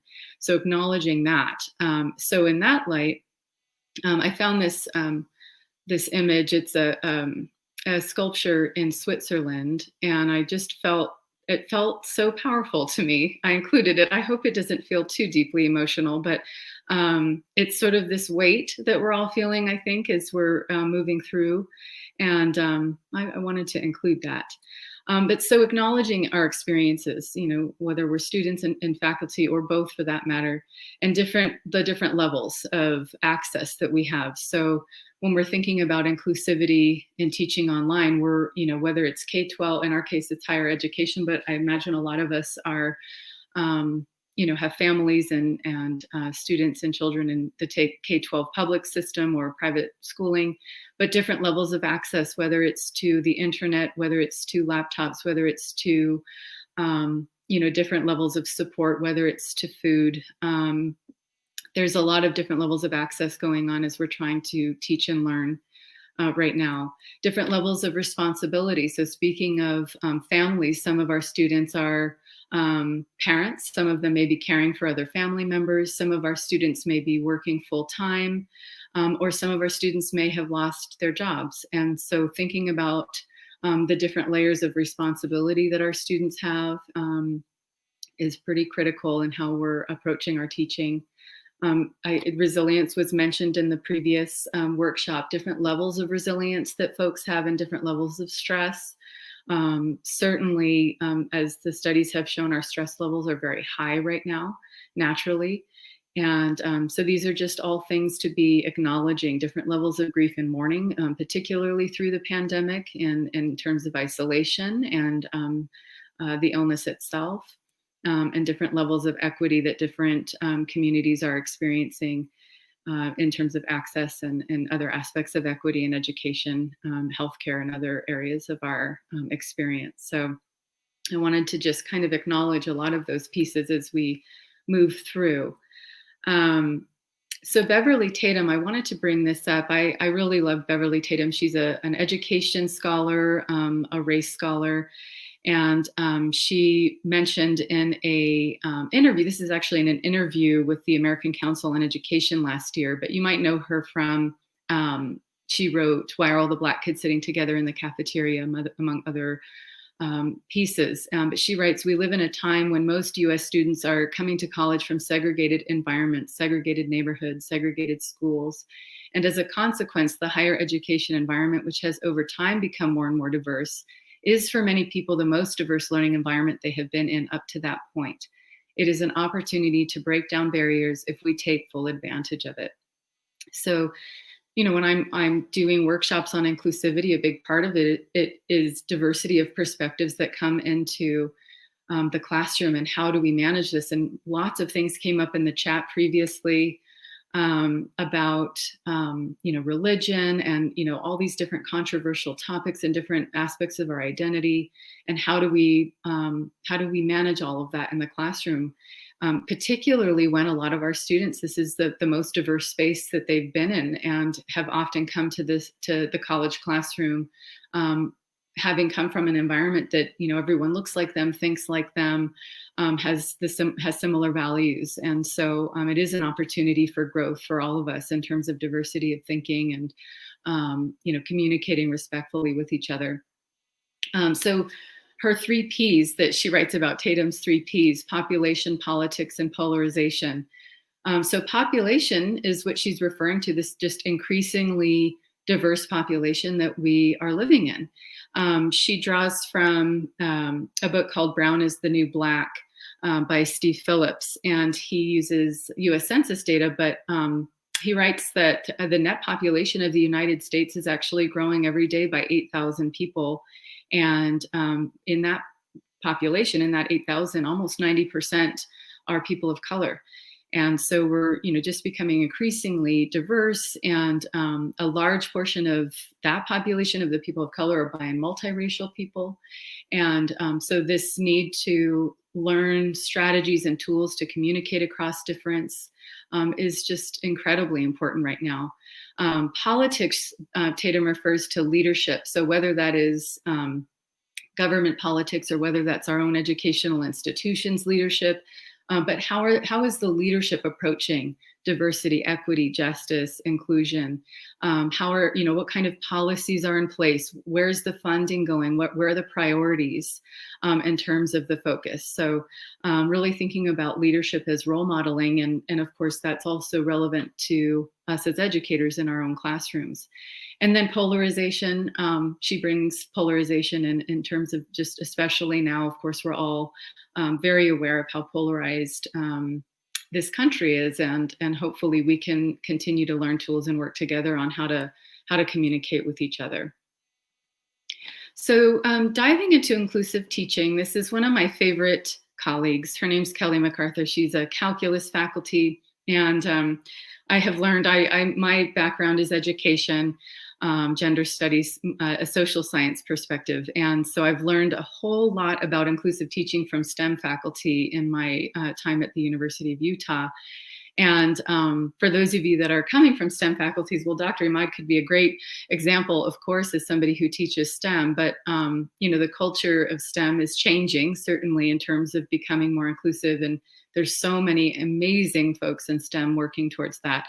But there's this idea that diversity, equity, inclusion is, certain disciplines' responsibility, when in reality, of course, and it might look different depending on your discipline, but of course, it's everyone's responsibility to think about equity and inclusion in the classroom. And so Dr. MacArthur writes, this is a kind, brave, inclusive, failure-tolerant class, and actually has her TA write that at the beginning of every class on the board. And so when we're thinking about, of course, online spaces, this could be written in announcements, it could be a weekly message, but some kind of intention. And so as I'm going to just briefly talk about just kind of some principles of inclusive teaching.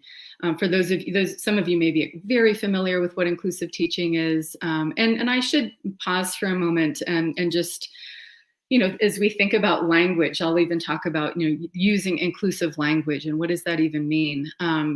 But the term inclusive, has its own critiques and is problematic in its own way, because it has this implication of somebody doing the including and excluding. And so perhaps that term will evolve, and have a different, there's equity-minded teaching, there's, culturally responsive teaching, there's, trauma-informed, there's all kinds of language that's used to talk about different pedagogies. In this case, it's called inclusive teaching, and some of the principles around it are that it is a mindset. It is an approach to teaching.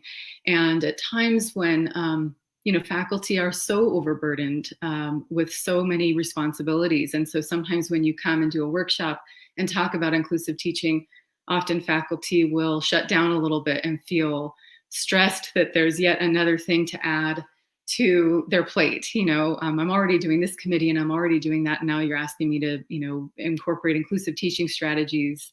That sounds really tiring. So in reality, inclusive teaching really has been just talked about in the research as just great teaching practices. And it does support, these strategies do support the learning of all students. It's not about, changing a teaching strategy to meet the needs of one group of students or another group of students. It's really strategies that work to support the learning of all students. It is equity-minded. It does come from an equity-minded approach, and really thinking through the different experiences that students bring to the classroom.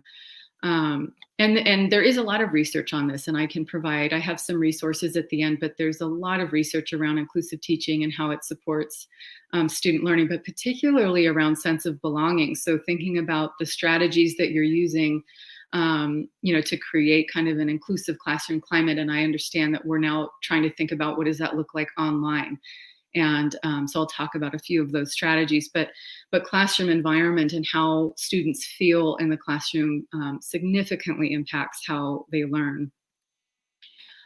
So other principles, the three more principles of inclusive teaching is that it really values diverse backgrounds and identities, the students' identities, and brings that into the fold, brings it into the content, acknowledges, the faculty acknowledges the students' experiences in the classroom. There's also a lot of research, not just in education, of course, in business and all aspects of society, essentially, at diversity of experience, diversity of perspective creates a more enriched educational experience, having that diversity. So I think a lot of us will acknowledge that that's true, that we do appreciate the diversity, and that it does improve how we think about things, and having diverse perspectives improves, the ways that we can think and grow. But then the question is, how do we do that in a really effective and positive, respectful way when people have, vastly different perspectives on a particular topic? And then lastly, inclusive teaching really, you do have a recognition of the systemic and institutional inequities among different student groups and different racial and ethnic backgrounds of student groups. So that's critical in terms of this idea of being equity-minded. Okay, so I'm starting with one. I'm going to talk about 10 different strategies. The first one is communication. This one I put a few examples and strategies in, but most of them will only have 3 bullet points. So just as a heads up with the, the dreaded 3rd bullet point, for those of you that have seen, the ethics on power, etiquette on PowerPoints. This one has a few extras, but how are you communicating? Because the communication piece right now is so critical. And as I've learned from faculty and my own experiences, just some folks are talking about kind of over communicating. But so in what ways are you communicating with your students? So, and I realize we're 3 weeks or so, I'm not sure when everybody started exactly, but we're, at least a couple of weeks into the semester. So some of the things that I talk about, you may feel like, oh, it's, that would have been helpful at the beginning. And if that's the case, this will be helpful for next semester. But a lot of these things, or really most of these things, can be revisited at any time during or changed, at any point during the semester. So one of them is response time. So this is partly faculty protection of your own mental health and well-being, but when and how are you responding to students? So when students email you with a question, what's your response time, and do they know that? Do you respond within 24 hours? Do you respond within 48 hours?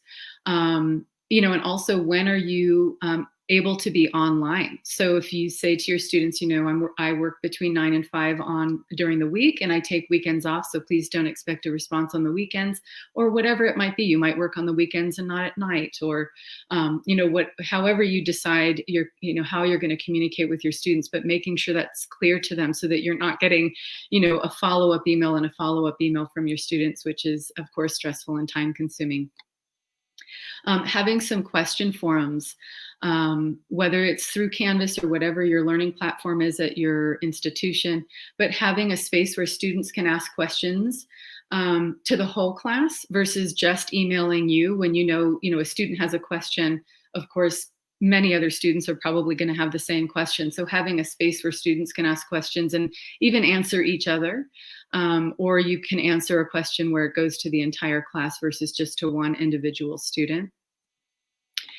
Consistency has been extremely helpful in terms of inclusivity online. So consistency meaning when you make your weekly announcements. So for example, maybe Monday morning you send out a weekly announcement about your class that is specific to the content and the assignments for that week. So it's just a reminder, this is the assignments for this week, or please refer to this, this area of Canvas, and you'll see, not that you need to rewrite things, but you're, sending an announcement, greeting them on Monday, and then Friday is maybe a more personal check-in where you're checking on how students are doing. So having that consistency, because, a lot of our students have maybe 4 or 5 online classes with faculty doing 4 or 5 different things at different times. So when they know exactly when they're going to hear from you, that can be really helpful. Doing frequent check-ins, so that's going to look different just depending on you and when you want to do that. Again, whether that's a Friday morning or a weekly, Zoom meeting where it's just a check-in. It's not necessarily about content. It's just asking how your students are doing once a week for an hour. You can call them office hours, although you might want to call it just a check-in if that's what it is, so that sometimes students misunderstand what office hours are about. That can sound intimidating, even to the point where sometimes students think office hours are when you're in your office doing your own work. So that means it's not time for them. So calling it kind of what it is. Deadline reminders. So a couple of things in terms of being in the space that we are in learning with the high levels of stress and responsibility that both faculty and students are dealing with, but reminding students of upcoming deadlines can be really helpful, assignment deadlines. And then a couple of things that I'm going to bring up as we go through this presentation is some questions that have been kind of, just an ongoing debate. This idea of empathy and flexibility. I saw some things in the chat in the previous presentation about where is that line between being too empathetic, where I have to protect myself, and being too flexible versus the rigor of my course. And there is no perfect answer there. But thinking about in this current time, perhaps having a little more flexibility with deadlines or with assignments than you might before. And I think, I think we can find ways to have flexibility and maintain the rigor of our courses. And I, welcome any thoughts or comments on that particular debate that's kind of ongoing in education in general. So number 2 is transparency. So there's a lot of research around transparency. There's a researcher practitioner, Dr. Winklemas, that kind of coined this, I believe. But a few pieces for online learning, having really clear guidelines for assignments. Dr. Imad mentioned coddling, and I'm going to bring that up in a little bit. I'm not sure how I feel about the word coddling, but having really clear guidelines for assignments, and that is clear objectives. Why are they doing this assignment? How is it connected to the course learning outcomes? What are you expecting in terms of the assignment? Perhaps even providing an example of a student, some student work that is exceptional or not exceptional, so that they can see the difference. And especially how they're going to be evaluated. How are they going to be graded on that assignment? So being really clear, that's what transparency in learning is really about, is making it very clear to the students why they're doing the assignment and how, it's going to serve them in the course. Another piece with online learning, we use Canvas at the University of Utah, but having really clear organization of your course to the best that you can so that students know how to follow. Again, that's partly because they have courses that are being run by different faculty doing different things. So the better the organization of your course, the easier it is going to be for them to follow the expectations. And then another piece in terms of online learning is considering having smaller regular assignments. Not only is that helpful for students in terms of formative assessment, it's also really helpful in keeping them engaged. So I know a big part of faculty concern right now is how do we keep students engaged online? So instead of having, 2 big assignments, one in the middle, one at the end, or 2 huge papers, considering having smaller regular assignments so that they can also, not only can they sort of get a sense of how they're doing in the course, but it also keeps them more accountable throughout the semester. It's sort of a more frequent check-in for you and for the students. And getting to know your students. So of course, we're not in the beginning of the course, but and this could be something that you spend a little more time on when you start again in spring. But including your own name and pronoun in your Canvas profile, having students share that.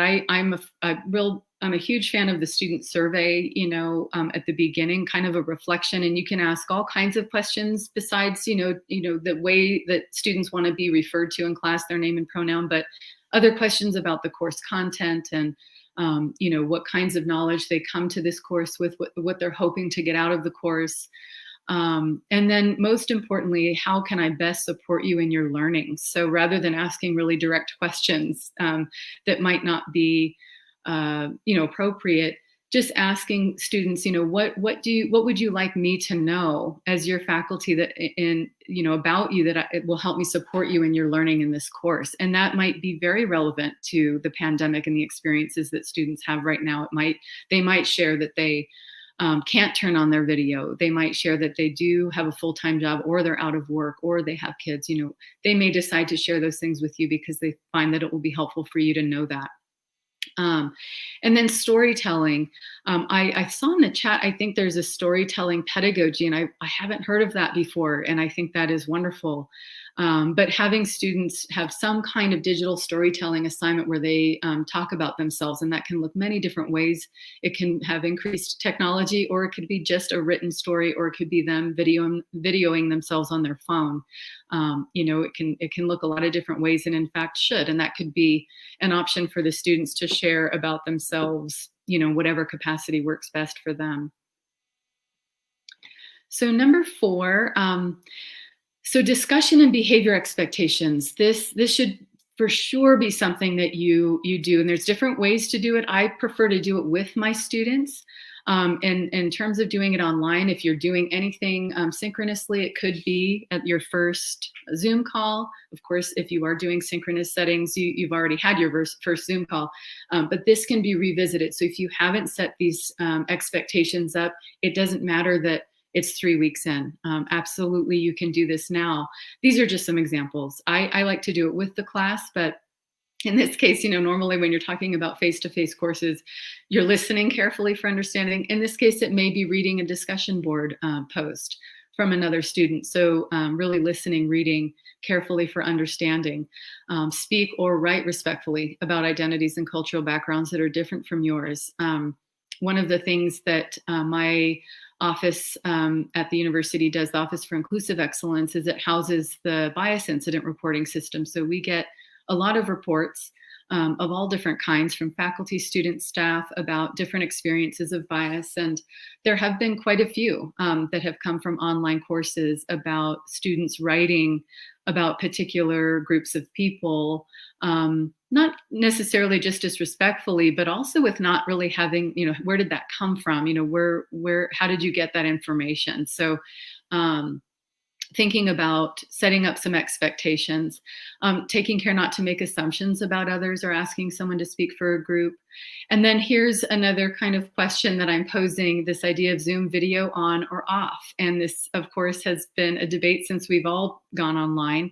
And, I think one of the main, and I'd love to hear from you, but one of the main thoughts that I've heard from faculty and from different folks is that, of course, you're not going to require students to have their Zoom video on for the range of reasons, whether they are, don't have privacy, or somebody wrote in the chat, my class starts at 7 a.m. So I think I understand why my students don't have their video on, but, finding different ways to maybe have them share their face just for a moment at some point. And then they're welcome to turn it off just so that you can have that connection. Coming online before you start your class, coming online 10 or 15 minutes early and having your face showing and welcoming the students in, and great to see you. Feel free to say hello with your face just for a moment. But none of that is, of course, required. I did talk to one faculty who they administered exams on Zoom, so they do require that the student show their face so they know it's the student. Again, that's something that this particular faculty does. So I'm curious, where you all are with that.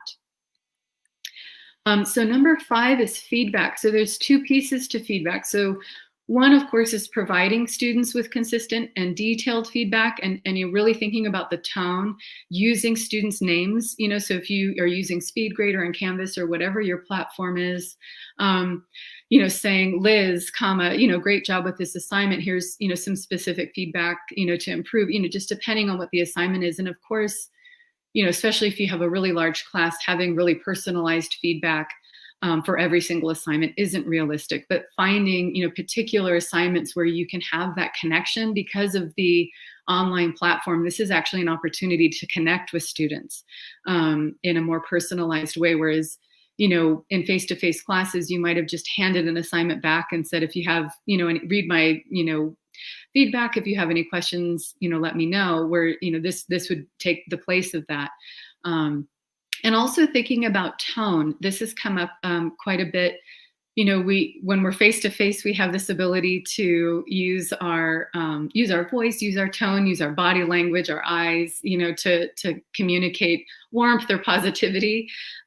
Whereas in our written language, it doesn't always come across. So whether it's in feedback in Canvas or in an email or in an announcement post or whatever the communication is, thinking about the tone and maybe even rereading something, because sometimes our written language can come across much more stern than we actually intended to. So thinking about that, and then for sure inviting feedback from students. I'm not sure exactly when midterm is, but it's probably a few weeks from now. But thinking, even if it's just one session or one sitting of feedback from your students, but invite that, what's going well, what's not going well. If you want to ask questions, particularly about inclusivity, particularly about how they're doing, just emotionally, you can ask a couple of questions, but getting that feedback from students, both, in how they're doing, but also in relation to the content, can be really powerful in terms of that kind of co-creation and the students' involvement in the course. So I'm sure some of you are familiar with the Universal Design for Learning. This, came from architecture originally, but has been adapted to education. And the main thing with Universal Design for Learning is this idea of multiple methods. So it's multiple methods of delivering content, which I know in the online platform feels like we don't have quite, the degree, to have these multiple methods, but there still are, whether you change the format in the ways that students, actually, let me backtrack because I'm getting to bullet point number 2, but delivering content. So, whether you record a lecture and post it and do kind of more of a flipped classroom experience, whether you are having synchronous Zoom meetings, whether you do breakout rooms for student discussion using discussion boards. So just finding different ways to deliver your content online. And I absolutely welcome the ideas that you all have had to share content with your students in different ways, but also this idea of multiple methods for students to demonstrate their learning. So that evaluation assessment piece, allowing for students to, if you have a particular assignment, maybe it is written, maybe it's video, just having different ways for them to demonstrate their learning.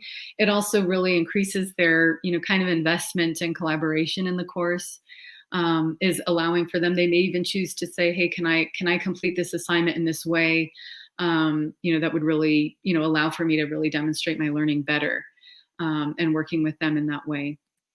And then the other aspect of universal design for learning is accessibility. And that's not even just access to the internet or to the technology that we need, but doing our best to promote accessibility in the ways that we're presenting our information, whether that is using closed caption, whether that's using screen reading accessible PDFs, and really working with whatever the Office for Ability or Disability Services is at your institution. Maybe learning a little bit more about what they offer. But there's also it is partly the student's responsibility. If they have a specific accommodation, they'll be going through that office, but there are things, that faculty can do to, on the front end to help with that accessibility concern across the board. So I want to spend a little bit of time on climate because this is such a big part of what I do on campus, and a big part of what we're thinking about in terms of equity and inclusivity in our classrooms. But so really thinking about role modeling, the tone that you're using, who you are as a person, the language that you're using. So role modeling inclusive and respectful language. What does that mean?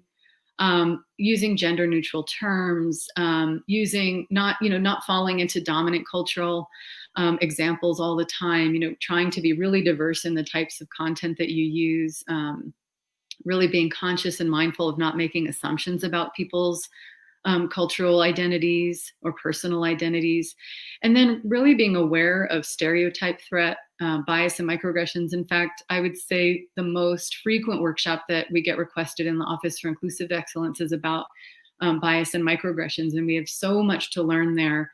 Around our own biases and how to respond to microaggressions is probably the biggest question. And so I know we don't have time to go into all the different strategies there, but I do have resources on that. But the biggest piece there is responding in some way. So that might happen in a synchronous Zoom session. It might happen in a discussion forum. It might happen in a faculty meeting or a staff meeting. But this online platform sometimes allows people that distance to say or do things they may not actually do in face-to-face environments. And so being really conscious of responding to those comments or situations is extremely important, particularly for faculty in the classroom, because by not responding, it can signal to students that maybe you agree or you're complicit with that statement, which may not be the case at all. It was just a matter of not really knowing what to do or say. And so having a little bit of compassion with yourself that responding in some way is really important, and knowing that you may get it wrong and that that's okay, and that you're learning and growing in how to do that to the best of your abilities. So just kind of keeping that in the back of your mind, that responding in some way to microaggressions or challenging comments or harassment, and if it does, of course, if this is a discrimination situation or something that's more extreme, going to the right, places at your university to support you in that is really important in documenting that. So thinking a little bit about climate there. And then here's another question. I'm coming back to that coddling of the American mind, the word coddling. I saw that on the UVU website. I think there's a group of y'all reading that book, Coddling of the American Mind. And I read that and was very fascinated by it. I bet there's some really good discussion for those of you that have read it. I put trigger in parentheses. I'm coming back to the language that we use. I really don't think that that's a great word, particularly with just how aggressive that term is, particularly in the context of the racial violence that we're experiencing right now, and have always. It's just more politicized and it's more political right now, I guess. And so I'm calling it content warnings. But how does the idea of a content warning affect student learning? So for those of you that aren't familiar with that, it's this idea of you know that you have a controversial topic coming up in your course. Maybe it's assigned, it's maybe the whole course is controversial. Maybe it's about gender violence, or that it is coming up, and you're giving your students a warning that this content might be very difficult for them, and to think about that beforehand. And in the Coddling of the American Mind, in that particular book, they feel that that isn't appropriate, and that higher education is really meant to challenge students, and it's meant to, we're supposed to have these difficult conversations. And I do agree with that. I absolutely agree with that. There's this kind of conversation about, I don't want my students to be comfortable in the class. The whole point is that they're challenged, and I fully agree with that. That said, if you are going to be discussing things that are very polarized or very controversial, I think it's fair for students to know what's coming. And in this particular climate that we're in with the pandemic and the high levels of stress and other emotions that students and faculty may be experiencing, that it may be more relevant now more than ever to have something alternative. Maybe it's a movie that is very violent and it is directly connected to your learning outcomes of your course. But maybe thinking about, well, is there another movie that a few students could watch that would have the same learning outcomes? And so I'm not, we're obviously starting to border on academic freedom here. And so I'm just putting that out there in terms of, how do you feel about this idea of content warnings and academic freedom and, really wanting students to learn? Because of course, if they are so upset by a particular topic or particular, not topic, but a particular, assignment or particular piece of a content, are they going to be able to learn? So just sitting with that, because of course there's no right or wrong answer there, but something to think about. So number 8, the inclusive syllabus. I've done workshops just on the syllabus, and I really enjoy these workshops. One, because they are really tangible. Your syllabus is this very tangible, concrete document that, is the whole layout of your course. And, it is extremely important, and it's what your students see, often before they even see you. And so having a tone, and this is coming back to even just as you're teaching, the same thing in the syllabus is thinking about the tone. Is it more inviting? Is it talking more about how students will succeed in this course versus, all the ways they might fail? So just framing it in a very positive way can be extremely helpful for students to get very excited about the course and the learning that they're going to experience. So another piece is, and again, I have lots of resources on that if you're interested in looking at your syllabus, and I have rubrics that you can use to assess your syllabus and think through the different ways that you're putting it together, and are there ways that you could make it more inclusive. But an inclusivity statement, if you call it diversity or inclusivity, however you phrase it, and I have an example for that. But also, especially now, considering including student resources. I know depending on your institution, there are some statements that are going to be required, whether it's disability or whether it's Title IX. At the university, we have a required campus safety statement now. And then others are just suggested or, highly encouraged. So finding ways, especially online, works really well to have links to different student resources so that you don't have, a 20-page syllabus. So finding ways to kind of chunk out your syllabus online can be really helpful. But there was talk about, I did see in the chat, do we assume that students are experiencing trauma right now? And I think to some degree we do. Whether we were in a pandemic or not, I think we just assume that students' stress levels are high, and providing the student resources that are available at your university or even in your community, on the front end versus waiting for a student to approach you, which they of course may with a particular concern or problem. But having student resources available to them at the front end, I think can be really helpful for them. So here's an example of an inclusivity statement. My intent for this class is to create a space where students feel included, heard, and respected, and that students' diverse identities and backgrounds are valued and viewed as an asset to our shared learning community. We all come to this course with unique life experiences, and there will be diversity of perspectives in our discussions. This diversity is our strength as we strive to communicate and connect across difference and build an inclusive and equitable learning environment.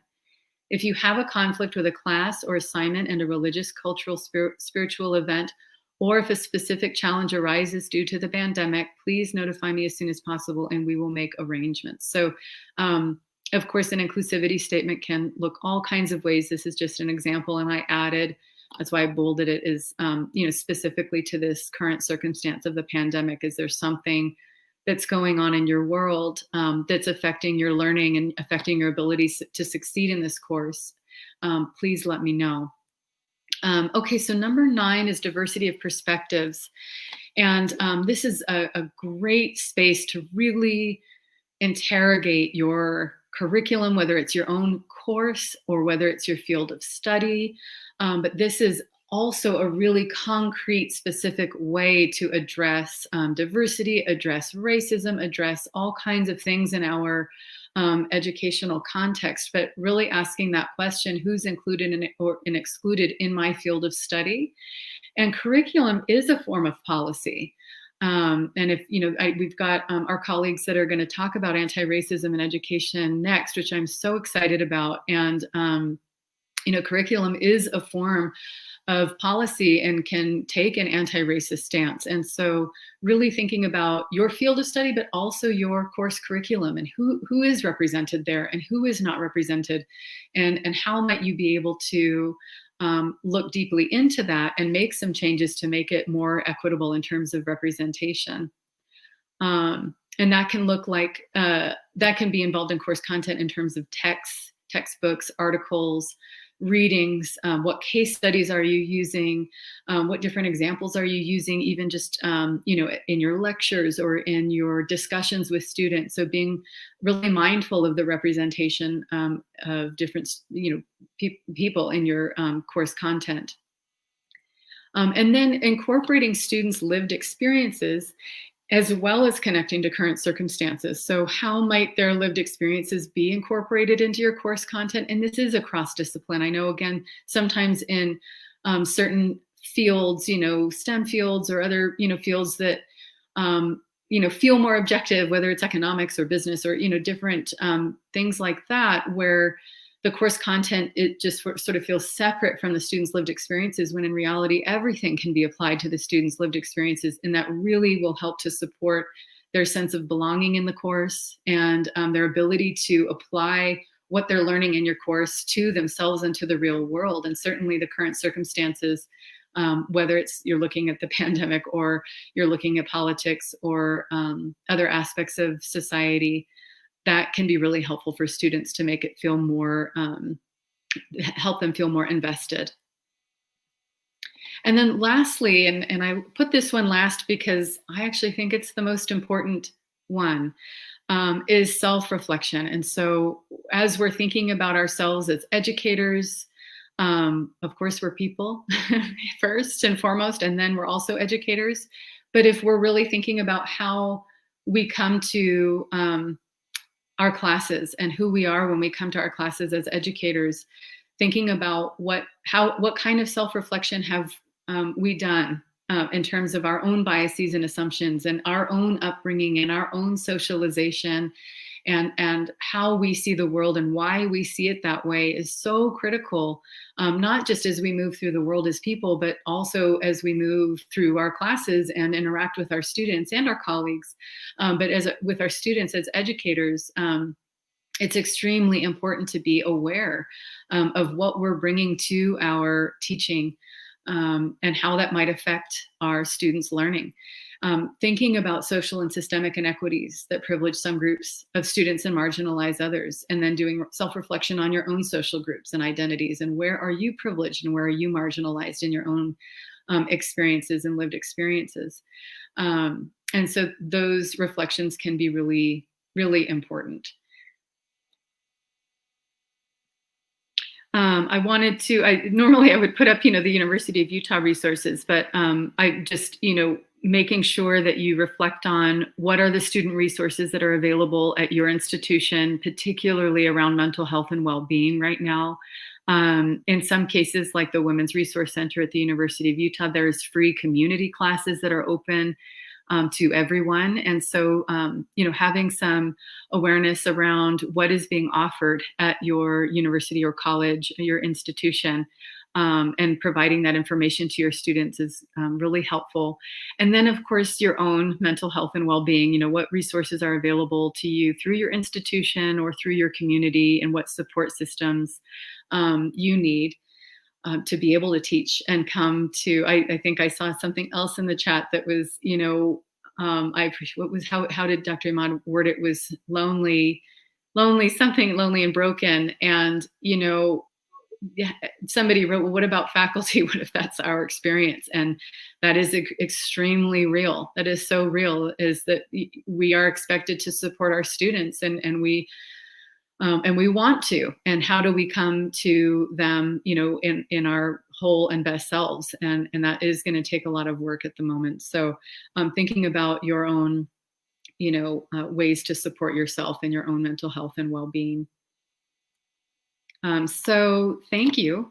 So I just threw a lot of information out at y'all about inclusive teaching, some of which you are probably very familiar with. Maybe there were a few things, and there were a few kind of questions and debates out there that I hope were helpful to kind of think through. So I think I have 10 minutes to do some questions and answers, which I would be thrilled by. So I'm going to stop sharing. Says I'm in the show. Okay. Hi, Liz. Can you see me? I can. Okay, great. Yes. So I'm going to, while we're doing the question and answer, if you don't mind, I'm going to share my screen so that they can see the bit.ly for attending the conference, because this is the only way. Again, everybody remember, this is the only way we know if you're actually here.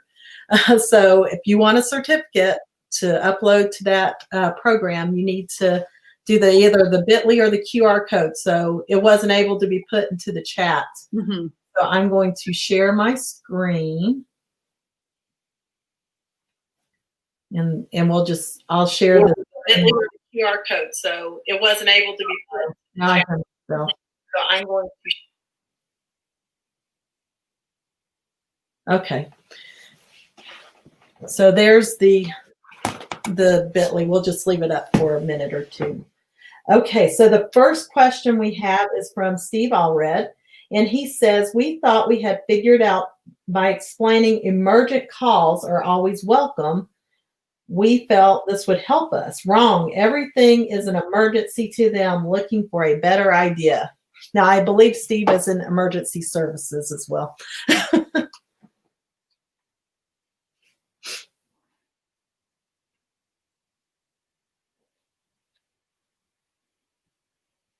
Can you hear me, Liz? Oh, sorry. Nope, I didn't hear you.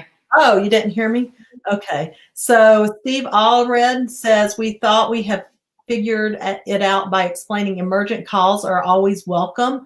But he says, we felt this would help us. Wrong. Everything is like an emergency to them, looking for a better idea. I'm not sure I followed the question. Can you hear me? Yes, I can hear you. Can you? Yes. We thought that I'm not sure I followed the question, though. We thought an emergent call. Emergent calls were always welcome. Okay, so anytime students had whatever questions, but it seems like everything that they're questioning to him seems like an emergency. Yeah, I mean, I think probably putting up a few boundaries in terms of when and how you respond to those. Because it wouldn't be realistic, say you're getting, you open up your email, if it's email or Canvas or however the call is coming through, is to set time where you are dedicating yourself to that, so that you're not answering those kinds of things all day, But I also think if it's content related, that's where something like a question forum would be really helpful, having a space where students can post and ask questions that are content related. If it's something like a personal concern that is an emergency and I can't turn this assignment in, I think just setting boundaries of when and how you're going to respond. Right. I don't think that that's going to slow down right now. And so then it just becomes a personal response to the faculty and how much time and energy you're willing to put there. In terms of, extending deadlines or, that's also personal to the faculty and what you're okay with in terms of balancing that. Mm-hmm. I think we're not going to have any slowdown in terms of everything feeling like an emergency for students right now. So just protecting yourself as faculty to whatever degree you can to maintain your course and the learning outcomes of your course, but also being as flexible and empathetic with the students as you can. And I liked your ideas about doing the weekly announcements. I think that's so true. And just giving them a heads up that, like you said, the grading, you plan on grading this by this time. And then I think maybe those calls will be, or the emails to us might lessen because that could be their concerns possibly. And I think, again, it is faculty dependent, in terms, but, for some folks, if you miss a deadline, that's it. That's the end of it. And I'm sorry, you don't get credit. It's so dependent on the faculty. But thinking through your policies around that and how it's going to best support you and your students. So if you are a, nothing past the deadline kind of person in general, this may be a space where you're thinking, well, okay, that might be more difficult even for me as the faculty at this point, because I know I'm going to have a lot of students that are struggling. So how might I adjust that policy a little bit right now in our current circumstances that will make it easier for everyone in terms of teaching and learning? Okay, great. Okay, next question is from Ken Hunt. What strategies and techniques would you suggest for faculty to develop an actionable, measurable plan to fulfill our inclusivity efforts? So strategies to develop a measurable plan to fulfill inclusive. Okay, so kind of like setting goals and how can you measure? Right. Them. Inclusive teaching. Inclusive teaching, it encompasses so many things. It encompasses the content that you're teaching. It encompasses how you're teaching, your own pedagogy. It incorporates classroom climate, the self-reflection that I focused on. So what I would do is think about, you can't do all things all at once. That's very difficult. So maybe pinpointing, and certainly when you say a plan, so it would be written down. But what I would probably do is choose 3 or 4 things, maybe even from just this hour presentation, things that you haven't implemented that you would like to, whether that's incorporating an inclusivity statement, whether that is even adjusting your deadline to, policy, so choosing 3 or 4 things that are action items that will have a result, or will have an observable result. And just setting that down, writing, this is what I'm going to do. I'm even including, if you've never done midterm survey feedback from your students about the experience that they're having in the class, that's a great actionable item. And finding ways to, look at the results from that and how are you going to apply that, what changes might you make based on the student feedback. So I would just, if it's personal, another way that would be helpful is to do it with colleagues. Have some accountability, whether it's in your own department or, colleagues that you have in other departments, and get together and set 4 or 5 goals or however many goals you would like, and hold each other accountable in terms of how they're accomplishing it, and make it kind of a group effort. Some great ideas. And I just want to reiterate to the UVU folks, we are able to do midterm focus groups to your students by utilizing a SCOT, a student collaborator on teaching. So email me if you want to get a SCOT and they can get you that midterm feedback. Just a little plug. The University of Utah has the same. Institutions do. So taking advantage of the things that your institution already does so that you're not reinventing the wheel is great. Excellent. Okay, next question is by Kelly Rose. Can you give us some examples of services that auto-generate closed captioning? That's something that we're working on. I have found, I know Zoom, you have to pay, I believe, to get it closed captioned. YouTube does do closed caption, except it's not, it doesn't always work. You know, like the closed caption doesn't always reflect what's being said as clearly as you would like. I would connect with and I guess we can't say what institution. Oh, wait, we can't ask you a question. I don't know what institution you're at, but I would connect with your institution's teaching and learning technology. So I know at the University of Utah, we have teaching and learning technology as the department, and faculty can submit a video to them and they will close caption it for you. Of course, if every faculty submitted every video, you know, that they're using, I mean, it wouldn't totally work, but particularly if you know you have a need for it, but check with your institution. We have that offering at the University of Utah where you can submit and it will get closed captioned. In terms of, you know, just what's out there in, you know, on the internet, my guess is that you could find something, it probably would just cost money. Right. But I don't think we have a perfect setup for closed captioning at this point. Yes, good. And I know Teams also has that option, and Kaltura, which UVU uses. So, mm-hmm. And UVU, we have those. The help would be from Accessibility Services, or you can contact the Office of Teaching and Learning. Okay, Susie Cox is next. We are experiencing significant pushback from a student who has been posting aggressive and exclusionary language, saying we don't allow free speech for conservatives' ideas. Oh gosh. Oh, we could spend a very long time talking about that. And I know in the previous presentation, the topic of religion came up. So what I would say to this, and I have this conversation a lot with faculty, is a couple of things. First, free speech, of course, is covered by the Constitution, including hate speech. That said, if you look at your university's policies, you and the students have a right to, and include, I don't know the language that's used, but a respectful learning environment. And if somebody is posting, you know, hateful or that doesn't mean this student, of course, you're not trying to change. So I'm saying two things at once.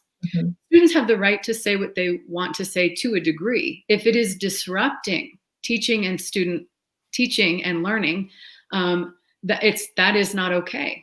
The second piece is, as faculty, your responsibility is the environment, and yes, to impart the content that you're teaching, whatever your discipline might be. And your responsibility is to maintain a learning environment that is respectful. Your responsibility isn't to change students' minds. You know, it's not, oh, let's talk about this controversial topic, and if we don't, you know, leave at the end of the class and everybody's on the same page, I haven't, you know, succeeded. Of course, that's not what our job is. So it sounds to me like this student is being very disruptive. It's not that we're trying to quash conservative viewpoints. It's about how you present them, right?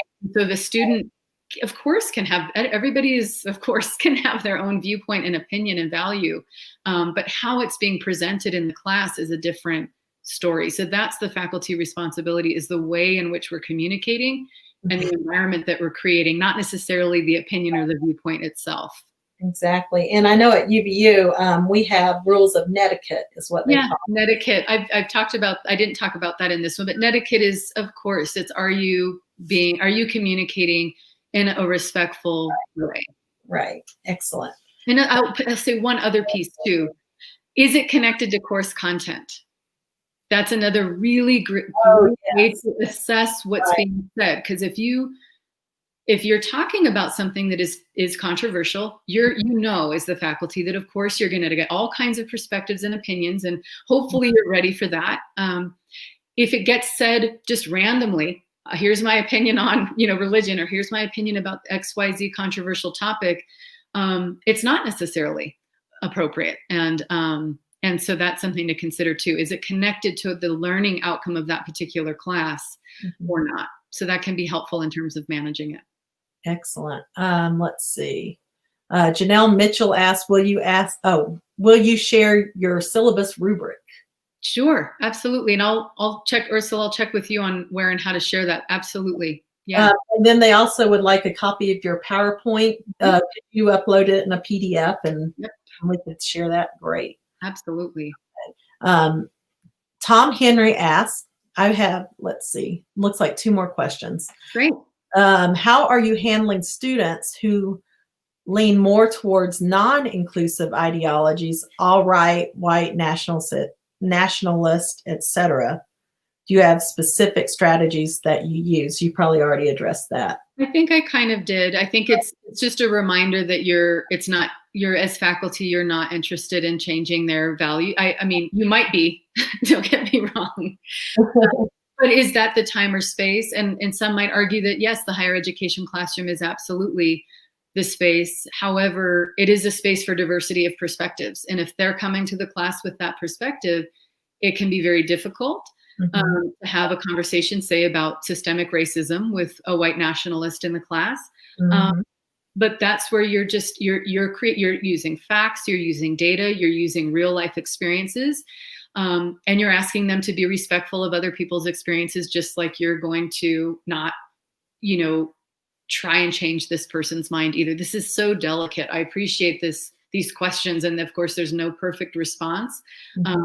But just balancing that space, it is difficult. But not allowing for any kind of actual hateful speech is critical in the classroom. Right, and sometimes it gets too much, and you have to, go to your chair or to the ombuds. Finding your support systems. If that is happening in your class, make sure that is known by your colleagues in your chair, or and that it's documented, because this student. Sometimes when we don't document and let, whether it's the dean of students office or, whatever it looks like at your institution, sometimes the student is causing problems in many spaces on campus. And when faculty don't say anything or, report or document this, we don't realize that it's actually become more problematic, and partly in some cases to support the well-being of the student. In some cases, there's more going on than just antagonistic viewpoints or hate speech. Right. That's so true. Okay, last question. Oh, this one's, we'll see how much you can cover on this one. Okay, so from Tom Calarco, I have a question about microaggression, gender neutrality, and cultural assumption. Are we supposed to ignore that someone's gender, which is obvious, or their cultural background is obvious? Is it such faux pas that we might mistake this? And if so, what is the problem if the student corrects us? Are we engaged in actual aggression? For example, I was criticized by a faculty member because I asked an Asian student if they had experience with acupuncture. I was told I was engaging in microaggression. I'd be interested in hearing your comments. Oh my goodness, you're right. We don't have enough time. Hours. Yeah. Well, this is a great question. Let's see, there was a lot in there. So first, what I would say is, I don't think we can ever assume anything about anyone. So when you say a gender identity or a cultural identity, well, it's obvious. I would push back on that and say, we don't necessarily know, especially as I was saying, this growing bi and multicultural, population in this country and around the world.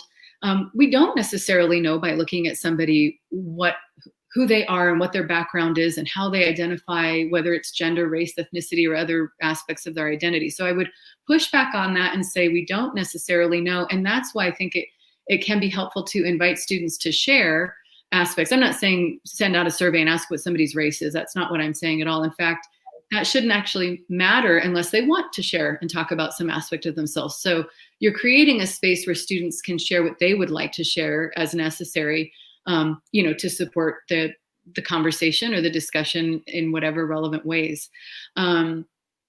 Acupuncture and an Asian student, that could be for sure construed as a microaggression because of, just kind of the cultural assumptions around there. But what I would say is there's no way that there's no list of right and wrongs, there's no use these words and don't use these words. And here's your, the microaggression cheat sheet. It just doesn't work that way. There's no way. Our experiences are so vastly diverse, and our ability as a single human being to know all about everyone is impossible. So that's where that just compassion, if you ask that and somebody brings it to your attention, hey, I think that was a microaggression. It's all that is a gift, first of all, and an invitation for you to just reflect on, oh, okay, I guess I can see that. I can see that. And so knowing that you will make mistakes, that will not be the last time, that you say something in a classroom and when somebody brings it to your attention, that is the greatest gift. Because if nobody had said that, that whole experience would have just gone straight past, and you wouldn't have had the chance to reflect on why it might have been considered a microaggression or maybe harmful in some way to somebody's, identity. So, Right. yeah, that's what I would say in terms of making mistakes. Just know that you will. We all do, and just having that compassion and take it as a learning moment, in your toolbox. That's excellent. Thanks so much, Liz. This was Thank fantastic. And so we're now up against, it's exactly 11:50. So we'll be on break until noon. You might see dialogue with the panel and myself again, but we're saying thank you again, Liz.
Oh, hey, Leah. Yeah.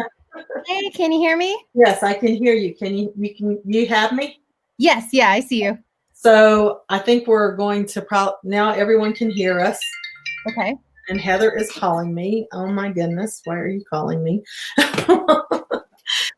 Oh goodness. Okay, so let's quickly just with the sharing your screen, that share screen, you just click on that, but then share. I would share. Are you doing a PowerPoint or a Google? Yeah, we have it right now. So what I'm about to do is download it from our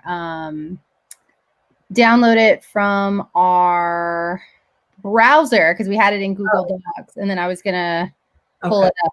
So you just do share screen, and you'll just share your whole screen. All right. It says share entire screen or something like that. Oh wait, Trevor should have it ready to share. Okay. from Dianne, it says. Okay. Trevor, are you So- sharing your screen? Well, I was going to, but then Leah said that that you had asked her to. So well, Trevor, if you want to be my guest, because I'm sitting here like, what's going on? So once you share the screen, it'll only show the screen, but we'll hear all four of you. So Shelly will need to have Trevor, Leah, Meg, and Dianne all ready to go. And y'all will have until 1, but we'll do the last 10 minutes, 12:50 is when we'll do the Q&A, because we've been doing about 10-minute questions. Does that sound good to everybody? To you, Trevor? that works for me. Okay. Is there a way for someone to give us time? Yeah. Countdown stuff. Yeah, I'll put it in the private chat and you'll be able to see that. So I'll say when it's like 15, I'll put like 12, what time is it? 12:45. Do you want to know when it's 5 minutes? Probably. Meg, you're at the end, right? Would that be helpful? She's muted. Oh, she can't. Yeah. So Meg at 12, we'll put when it's 12:45 that you'll know that you have 5 minutes to Q&A. And I'll put that into the private chat when it's that time. Hey, Ursula, will it work for me to share it just from Google Slides? Because the PowerPoint is messing up the formatting. Yes, you can do that. So I share the entire screen. Although for some reason when I did it, so let's try it right. Let's go practice. Yeah, let's try it. Even though they can see us, it's fine. This is their entertainment. Because when I was hitting don't hit return, because that would unhide my sharing. So okay.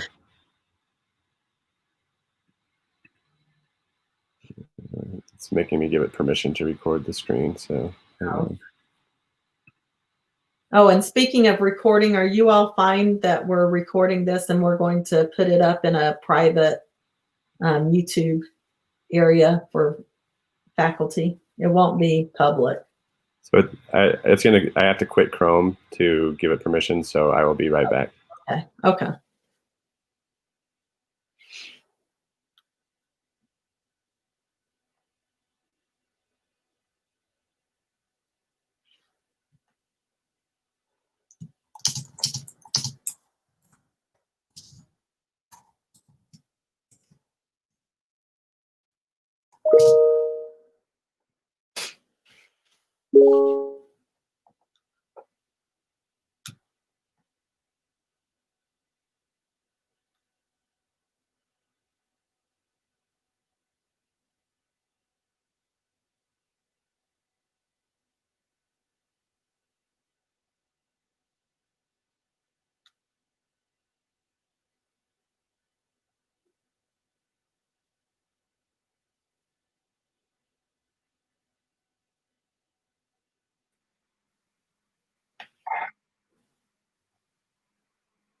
Okay, so you can hear me now?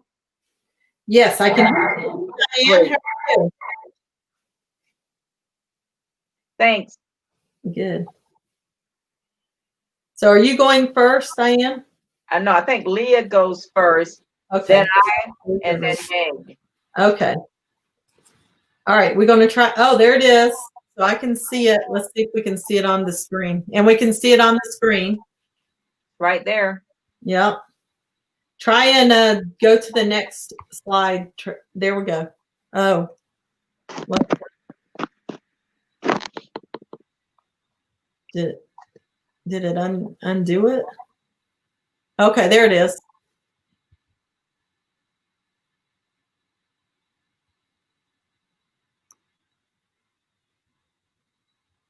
Can y'all hear me?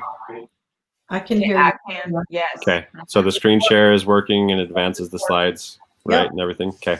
Yep. So when I introduce you all, I'm just going to say we have four faculty here, and then just your names from Utah Valley University. Okay. Whichever one's hearing us say this. So we're starting in 1 minute. Okay. So the key here is I can let everybody have access to the show right? Because the people I pull off right now don't have access. So Lee doesn't have access and Meg doesn't have access. But I can put everybody in at the same time and then you can transition over. But you guys would have to keep yourself on mute, obviously, because that feedback is crazy. Okay. So do you guys want me to add you when it's your turn, or do you guys all want access at the same time? I want to be muted until it's my time. So take Dianne out until it's her time. And so Lea, introduce Dianne to when it's her time. And then Dianne, you could introduce Meg when it's her time. But we're going to have to keep Trevor up, right? So he can. No. Oh, we won't? Okay. Trevor doesn't have to be up for. Okay, Yeah. so Trevor, you can still operate your computer without them. So we'll start with Lea then. All right, let's get started. Hi, everyone. So we are back. You got a little entertainment from us as we're setting this up. So we're so happy to present the last panel. And if you don't have the QR code or the bit.ly, I will do that at 1 o'clock. I will show you my screen again at 1 o'clock if you haven't done the QR code or the bit.ly, and you will be fine. But I won't close that survey until around 1:30. So right now we're going to turn the time over to colleagues from my institution, Utah Valley University, as they are going to present Pedagogy of Anti-Racism Education. And the first person that we're going to hear from is Dr. Lea Hernandez. So I'm going to turn the time over to Lea so she can introduce herself, and then we will have two more people present after Lea. So we will go until 12:50, and then we'll have 10-minute Q&A. Thanks, Lea. Awesome. Thank you for that, Ursula. And thank you all for joining us. We are so happy to be spending this time with you today, and we look forward to having a wonderful conversation with you all.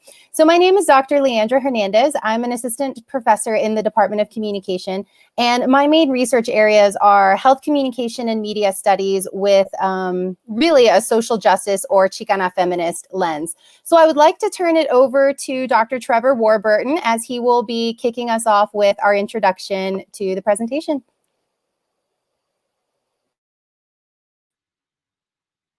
All right. So hello and welcome to our presentation. My name is Trevor Warburton, Assistant Professor of Secondary Education at Utah Valley University. Just some initial thoughts as we begin. Most of the time when we discuss the history of what is now known as Utah, we start with the arrival of the Mormon pioneers in July 1847. But that history is incomplete. This land that we call Utah has been peopled for much longer.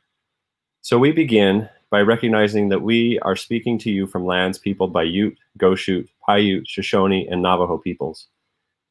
Commonly in these presentations, we emphasize the changing demographics of Utah, but people of color have always been here, and we, white faculty, need to be more aware and listen more to their experiences. Because of the history of this state, we have both unique challenges and unique opportunities to take an anti-racist stance in our classrooms and at our universities. One aspect of this is the pervasive culture of niceness here. While there are benefits, this also creates challenges because many of us and many of our students get uncomfortable when we directly discuss and address the race and racism in our various disciplines, at our universities and in our classrooms. However, we cannot let this discomfort stop us from doing this work, and we need to recognize that this fear of discomfort prioritizes the feelings of our white students over our students of color, who have likely been uncomfortable in these spaces for a very long time. I want to also note that faculty of color have been bearing the brunt of this work for far too long. We need white faculty in particular to step up, engage, and stay engaged, and as we do so, to follow the lead of and to learn from the faculty of color on our campuses. So with that said, I am happy to introduce our three presenters for this workshop. You heard from Dr. Lea Hernandez. She will be followed by Dr. Dianne Mcadams-Jones, who is Professor of Nursing at Utah Valley University, registered nurse, and major in the U.S. Army Nurse Corps. She is an experienced educator on both nursing and the history of race and racism, and emphasizes social justice in her work.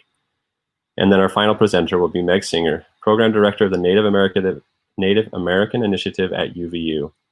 Meg is a Native educator, and a community organizer, and has worked with tribal colleges, tribal governments, and tribal communities to create programs on criminal justice reform, educational sovereignty, and tribal sovereignty.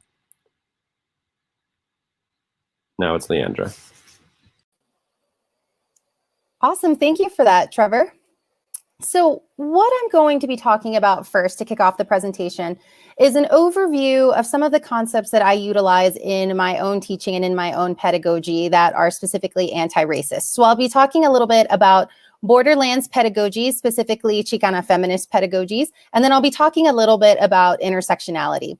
So as you can see here on the screen, what I am pulling specifically from Chicana feminist borderlands pedagogies is the idea of honoring vivencias. And for those of you who may not be familiar with Chicana feminisms, Chicana feminist and feminisms are epistemologies and ideas that are rooted in the Mexican American experience. And I am Mexican American. So for me, using Chicana feminisms is a politicized act, meaning that for me, I see teaching, as I'll talk about on the next slide, politically as a tool to empower students so that they can see themselves represented in the course materials and in the readings, and also as a means of which to frame the conversation to help all of our students come together, specifically of diverse racial ethnic backgrounds, to see the beauties that they can learn from each other's experiences. So Chicana feminist epistemologies more specifically find expression through Chicana cultural productions in relation to structural forms of oppression and resistance. And for me, as a social justice educator in the classroom, there's always a push and pull between talking about the systemic forces and the histories of our cities, our states, our land in relation to our students' experiences, but also thinking through how we can empower our students with the tools that they need to ultimately go out and change the world. So true feminist and anti-racist pedagogical approaches means that we as educators, all of us, have to embrace the fluidity and the uncertainty. And, you know, for those of us who have had conversations pertaining to race, specifically our current racial context, especially situated within the racial history of the United States, right? We have to embrace being in this space of uncertainty and discomfort. Because think about it this way. If we are not holding these spaces and these conversations for our students, then are they seeing themselves represented? And what does that mean? So ultimately, we are trying to destabilize racial and racist ideologies that are typically seen as normalized in the college classroom. Now, on the slide, I have an image of Gloria Anzaldúa and her book, Borderlands La Frontera, which was one of the most pivotal and inspirational books for me as a Mexican-American Chicana feminist. But I would like to encourage all of you to check it out in the future, because Gloria Anzaldúa was not only a Chicana feminist and a philosopher, but she was also an educator, an activist, and a community organizer. And her work can speak to all of us as educators in very powerful ways. Next slide, Trevor. Thank you. So rooted within this idea of borderlands pedagogy is the idea of honoring vivencias, or in translation form, that's honoring each other's lived experiences. Now, higher education, particularly in the United States, has a largely objectivist, westernized approach to higher education. And this impacts all of the angles of how we teach, whether it's the way we construct our classes, the syllabi that we use, the course readings, and by whom are they written? And also, are we upholding those traditional, oftentimes white scholars in the canon? And again, I keep going back to notions of representation here. Can our students of diverse racial ethnic backgrounds see themselves represented in the class materials, in the topics, and in the readings? And as I mentioned on the past slide, teaching here for me as a social justice educator is a political act. And by extension, not only acknowledging, but also incorporating our students' lived experiences and being mindful of those is a political act as well. So throughout this presentation, we'll be talking about how anti-racist pedagogies, particularly now, necessitate this idea of honoring our students and really carefully, intentionally thinking about how our students' lived experiences can impact and should impact the way we teach our class on an everyday basis. So that's why I put here some questions that I would love for us to consider as we move through the presentation. What does it mean to decolonize a syllabus? What does it mean to honor students' lived experiences and their racial, ethnic backgrounds and histories? And how can we accept race and the racial strife that we're facing now and talk about it in the classroom in a powerful way? Now, another Chicana feminist concept closely related here is the idea of nepantla. And it's a Nahuatl word that acknowledges living in this space between, right? And on the past slide, I talked about how we have to accept and be comfortable with thriving in these spaces of discomfort and of the unknown and of the uncertainty. And I want us to consider how we can write our students' experiences into the classroom. Now, Aro Historia Teoria is a Chicana feminist concept and tool where students can consider their lived experiences in class assignments, right? So they can literally see themselves in that moment and feel valued and incorporated. But really, it all comes down to constructing our courses with mindfulness, empathy, and directness. And the two books that I have here on the slide, the one on the left, This Bridge We Call Communication, is one that I co-edited with my colleague, Dr. Robert Gutierrez Perez of the University of Nevada, Reno. And the other one here is Teaching Gloria Anzaldúa. And they are two wonderful resources of many that talk about decolonizing anti-racist approaches to pedagogy. Next slide, Trevor. Thank you. So the last concept I want to talk about is intersectionality. And as you can see here on the slide in the right image, I have a quotation from Kimberly Crenshaw, who is one of my favorite scholars, educators, and legal theorists. And she says, this idea that we all have the same life is false. Race, class, gender come together to shape the life chances and circumstances of people in very different ways. And Kimberly Crenshaw is most well known in several academic circles for coining the idea intersectionality, which is rooted in Black feminisms and critical race theories, among many others. And intersectionality attends to the unique identity categories at play in shaping our experiences. And the idea here is not just that our identity is a narrow line or a freeway or a highway or whatever metaphor you would like to use, but rather we all exist at the intersections of our race, our gender, our religion, our class status, and so many others. Now, intersectionality is another pillar and component of social justice education because it really attends to concerns of power, right? And when we talk about representation, as I've been doing, we're ultimately thinking here about the role of power. Who is being seen, right? What sorts of power do we hold as educators? A lot, when it comes down to conceptualizing and implementing our courses. And what does this mean for our students, right? So there's this one quotation by Chapman that I thought was really powerful here. And Chapman says, this holds for several power hierarchies: race, gender, disability, sexuality, class, and so on.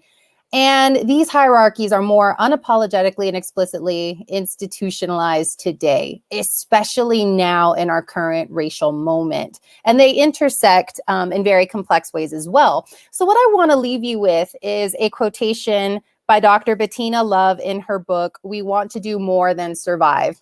It's an amazing book, very powerful.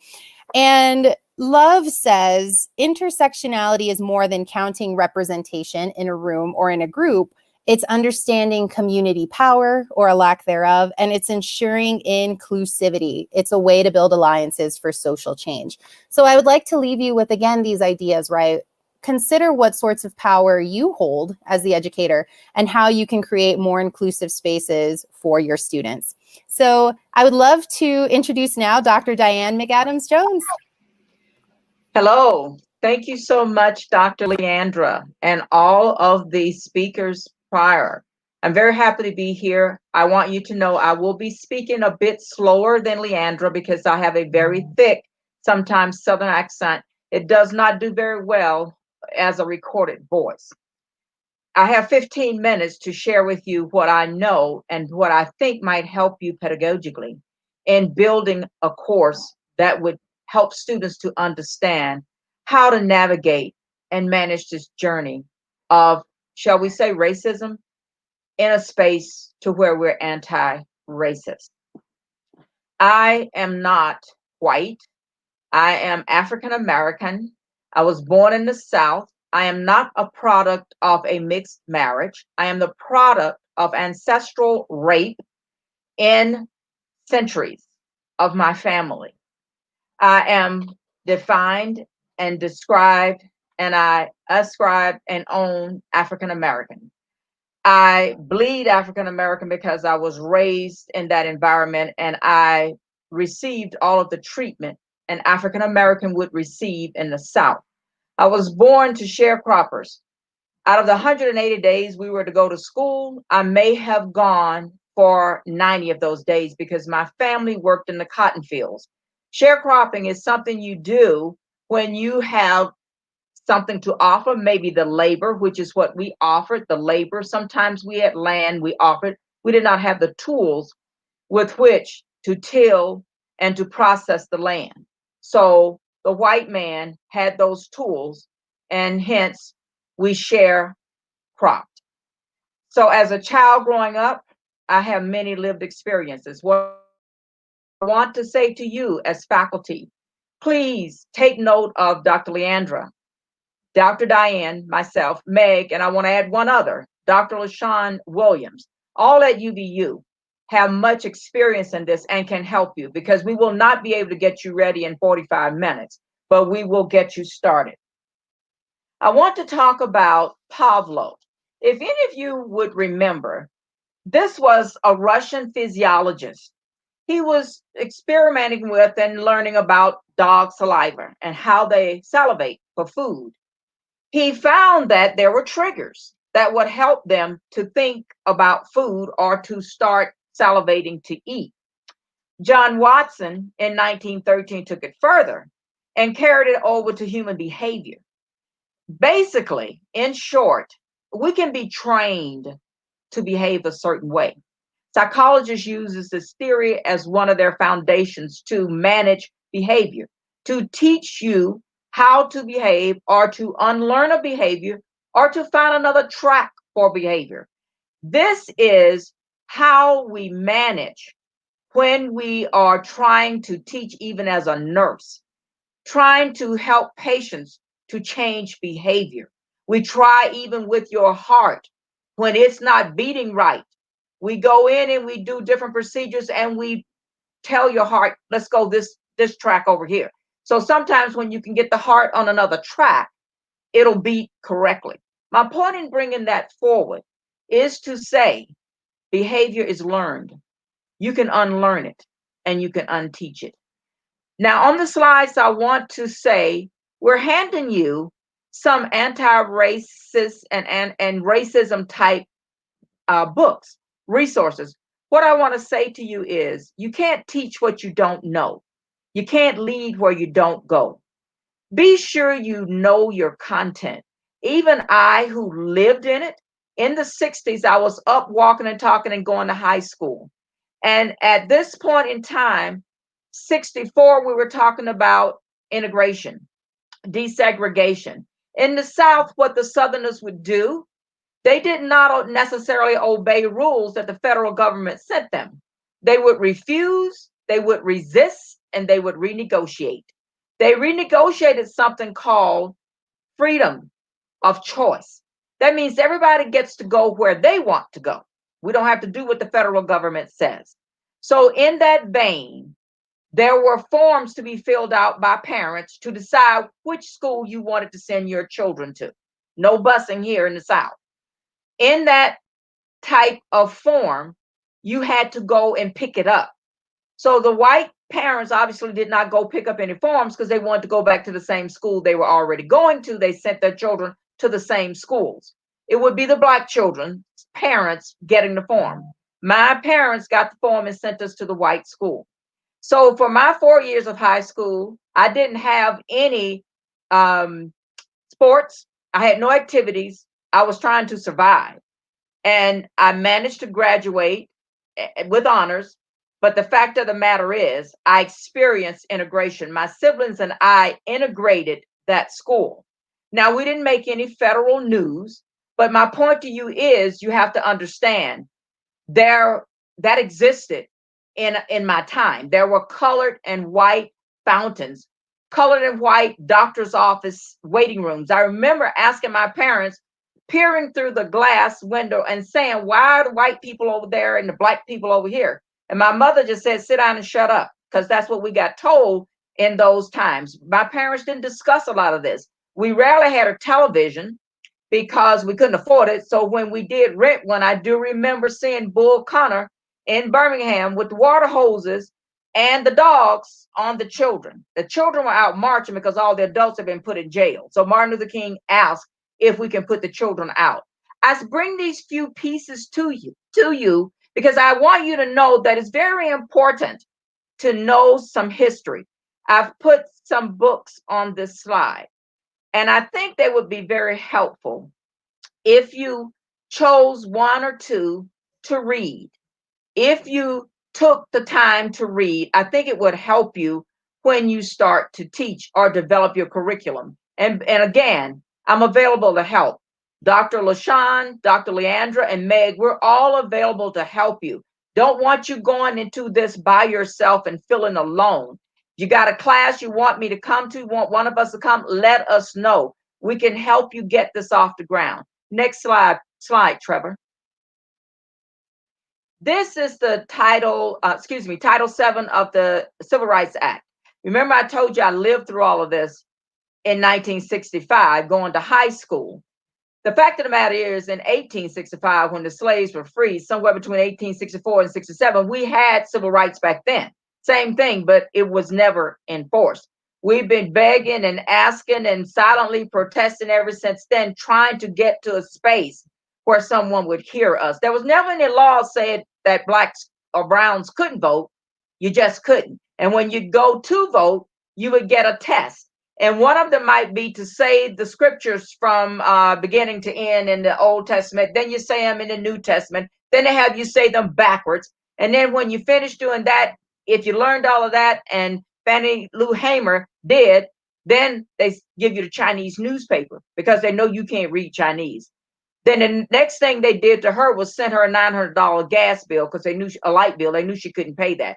These were all the little nuances, the little things that would be done to you to keep you in place in your space. And aside from the fact that even in my time, the Klan still hooded up and rolled through town. These were domestic terrorists. They kept you in your place, and you learned how you were triggered, you were taught, you were indoctrinated, you were educated how to behave. Because if you got out of place, you could get that light bill that you couldn't afford, or the Klan would come through. So the Civil Rights Act was for everyone. And that Title 7 gives us the right to ask for those rights and to fight for those rights and to say, I have that right. That is what Title 7 of the Civil Rights Act is. It does control and it does feed and fuel your affirmative action offices. And even on your campuses, once you're done there, you have the UALD you can go to in Utah, which is the outside civil rights organization. Now, if you go to the next slide. So here, I just explained why we have a Civil Rights Act, because we weren't given civil rights. And again, when Martin Luther King fought, he fought for everyone. Next slide. This is from James Baldwin, who was very much an activist even before my times. And in many, many ways, he was before his time. His statement tells it all. I'm not interested in anybody's guilt. Guilt is a luxury that we can no longer afford. I know you didn't do it. I didn't do it either, but I'm responsible for it because I'm a man and a citizen of this country. And you are responsible for it for the very same reason. Anyone who is trying to be conscious must begin to dismiss the vocabulary which we've used so long to cover it up, to lie about the way things are. Indian rights, the Mexicans, how we moved them out. We moved the Indians. Anytime as white people, we, and I say that to be inclusive, wanted something, we took it. We developed an act or a rule and we made it law, and then we take it and we move people out. We also set up the one drop rule, Plessy versus Ferguson. You got one drop of any blood in your body except pure white running through your veins, you cannot claim pure white. That was going through eugenics and going forward, which we taught Hitler how to do to make a pure race. I'm going to end here. I'm going to turn it over to Meg. And thank you so much for this time. Thank you so much. And thank you to everybody. Hopefully everyone can hear me. I was having a little trouble before. Yeah, so thank you. I would love everybody to read this quote that is by Susan C. Faircloth. She is an Education Week teacher, and it's American Indians are unique in that we are the only group within the nation for which the federal government has an obligation to provide educational services.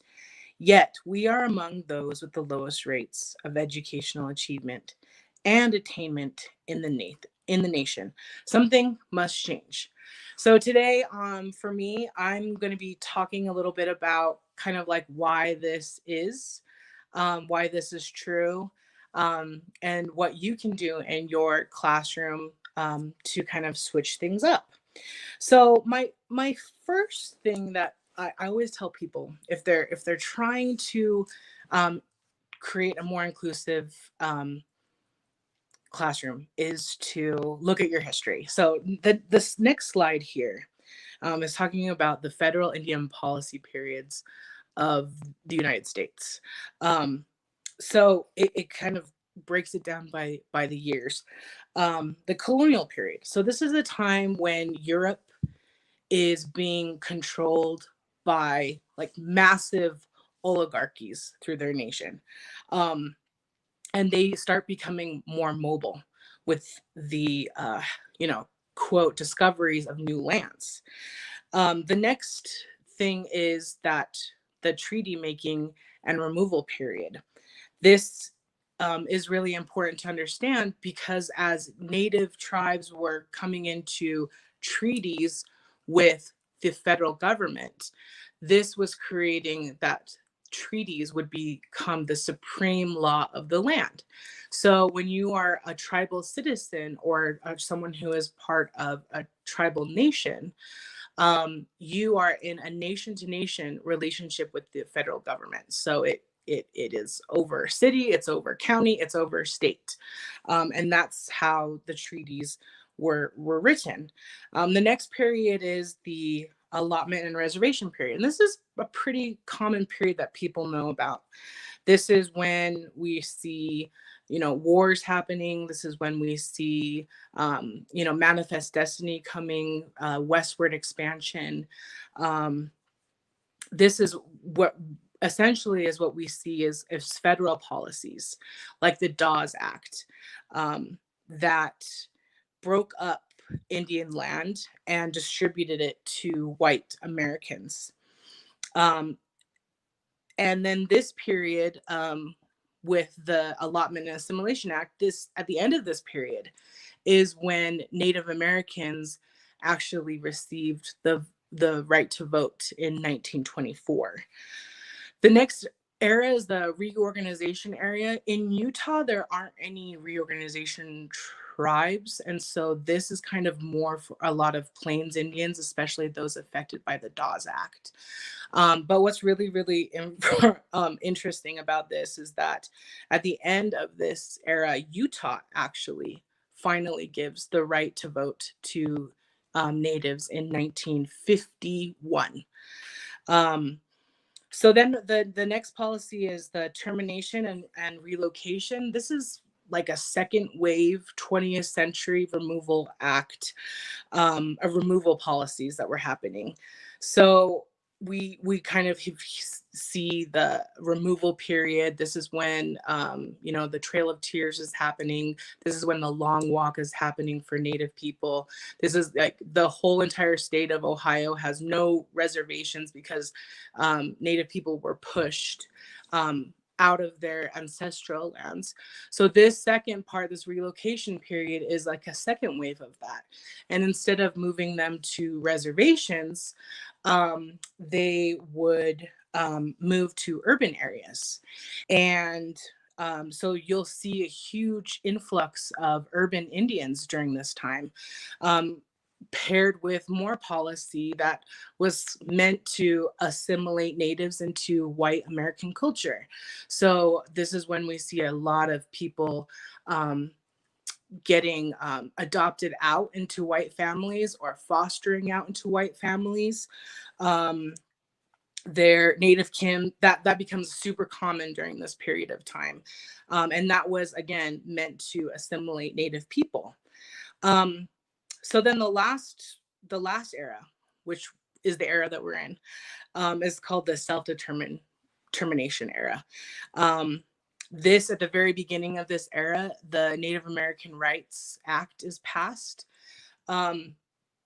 The Native American Religious Freedom Act is passed, and this actually allows Native people, so from the very beginning of Euro contact till 1978, Native people could not practice their culture or their spiritual beliefs or their governing beliefs without being penalized. And usually it was a crime that was life sentence, because it was going against what these assimilation policies were trying to create. So the US policy opens. The US policy, these policies become law. And the government actually gets more, I'm sorry, hold on one second. Okay, next slide. So this is really an important part of kind of like our American policy system and how it ties to education. So this map in the top is actually what the world looked like in 1489. And so this is before, people have even come to this hemisphere. The reason why there was this influx of discovery and travel is because Europe is this entire oligarchy controlled by, the Catholic Church in the West, the Orthodox Church in the East. And so the Catholic Church in the late 1400s said, hey, there are more lands out there. We know this, come on. When you discover lands as Christian people, as Catholic people, and if there are no Christians there, then that means that nobody is there. And so they adopted this thing called terra nullius, which means nobody's land, which basically was kind of like this law by the Pope that said, if you land on a land where there's no Christians, like there's nobody there.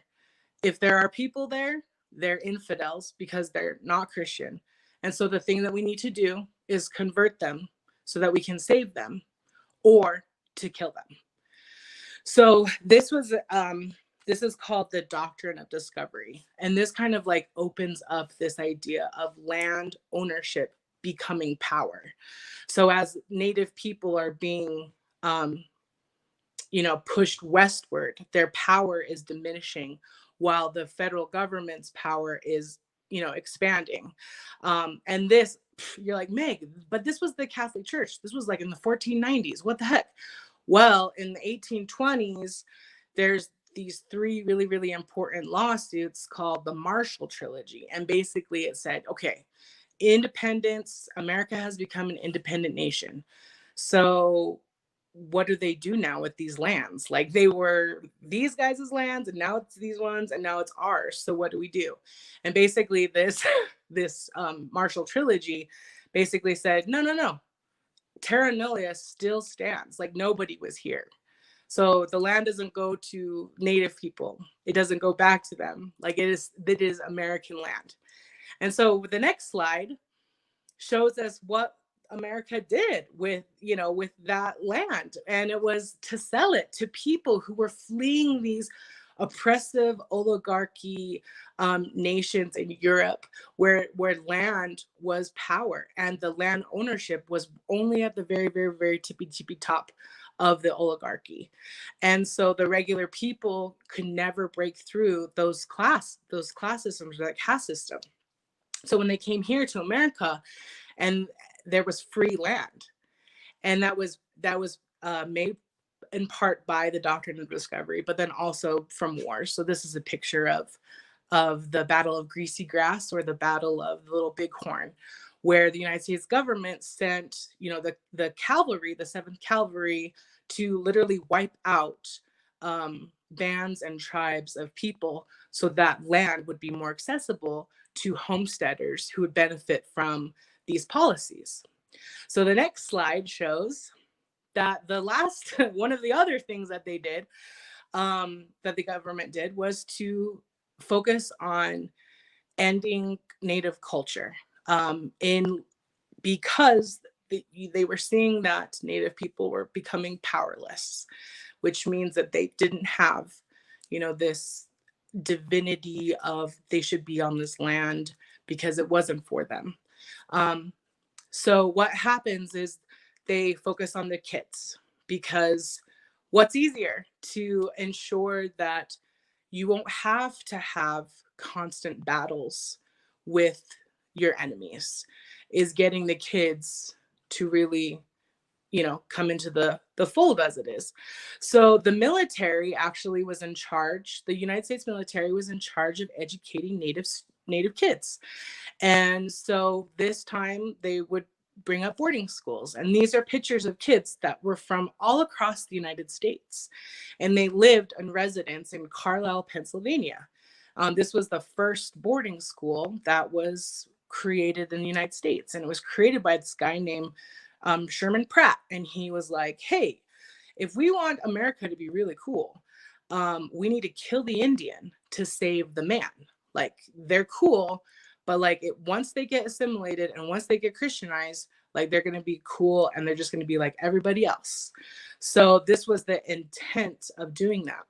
With this came a complete destruction, or a near total destruction of culture, of how we govern ourselves, of familial relations. And this was generation after generation after generation. So for myself, when I was going to school, I was the first person in my family who had never been to boarding school.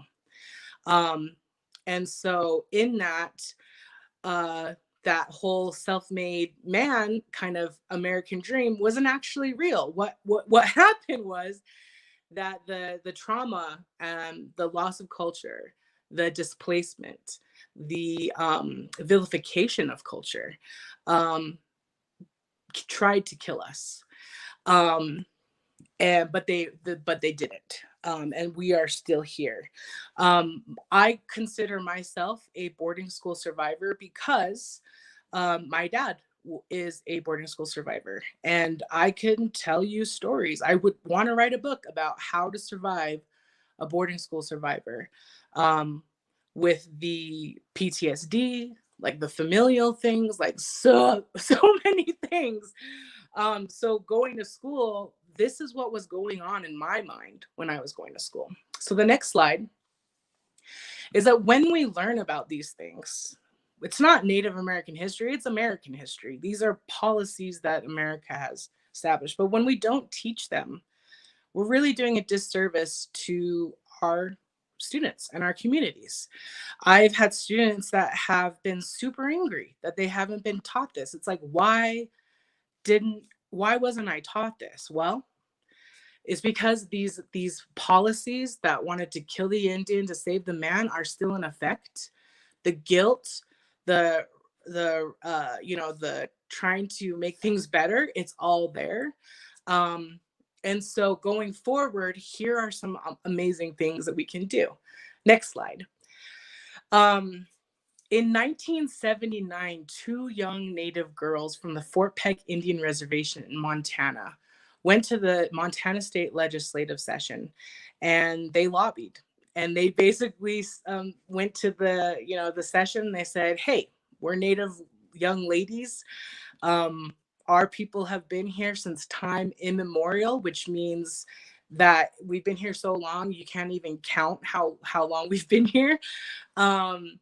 Why isn't any of our histories in the curriculum at public school? And so it was then that Montana State changed their constitution with Article 2, Section 2, which states the state recognizes the distinct and unique cultural heritage of American Indians, and it is committed in the educational goals to preserve of their cultural integrity.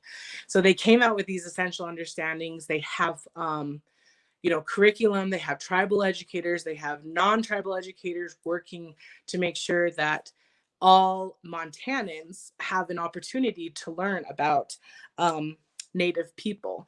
We don't have this in Utah yet, I say. And we don't have this at UVU, but if you look on Google for the 7 essential understandings, there's a lot of things in there that kind of show you a different worldview that's not necessary, that is based kind of on race, but it also gets to the other things too, like access and class and disability and all of those things. So then the next slide, which is going to be our last slide. As educators, what should we be doing and what should we not be doing? So I wanted to just talk about six things, but 3 on each. Do not validate Native students' identities through your personal connection to Native people. It's great that you know Native people, but Native people, there's over 565 federally recognized tribes. I probably don't know that friend that you knew back in 1972, just like you don't know that one white guy from Utah that I met in 1972. So keeping us as a monolith, keeping us as like a pan-Indian kind of mentality, that's where that comes from. I don't need to know that you're, that you had these experiences. That is awesome. But as an educator, what is that for? Don't stereotype at all. I remember having a teacher who told me as a compliment that I was different than other Natives because I looked people in the eyes when I spoke. She did not expect the response that I gave. And I got in trouble for the response I gave, which was, well, I always look my inferiors in the eyes. I got in trouble for that. But even when we're looking at stereotypes, whether they be good or whether they be bad, puts unneeded pressure. It's a colonial ideal that we have in our brain that we haven't really assessed yet. So just don't expect those stereotypes to meet any of your your thoughts. The last one is shirk responsibility or gaslight. I know that you people that have been watching this had no personal contribution to what has happened. Neither have I. But I'm still feeling the effects as a Native person, especially as a Native person in the educational system, that these things still affect me. So what you should do is use time to validate their identities. Center restorative justice models within your classroom and honor the treaties. We're all United States, citizens here. We're all here. The government has a responsibility to Native nations, and education is a huge part of that. And then with the restorative justice models in schools, I'm teaching American Indian Studies this semester, and through trying to break down these barriers between instructor and student, I found out that 3 of my students need like ASAP care. One of them was homeless. The other one is living in a place where it's like drug rehab, and the other one was hungry. And I found that out because I asked. And what was really interesting is that they were not my Native students. They were my non-Native students that needed help because these issues are affecting everybody. So I just want to thank you for the time, and thank you so much.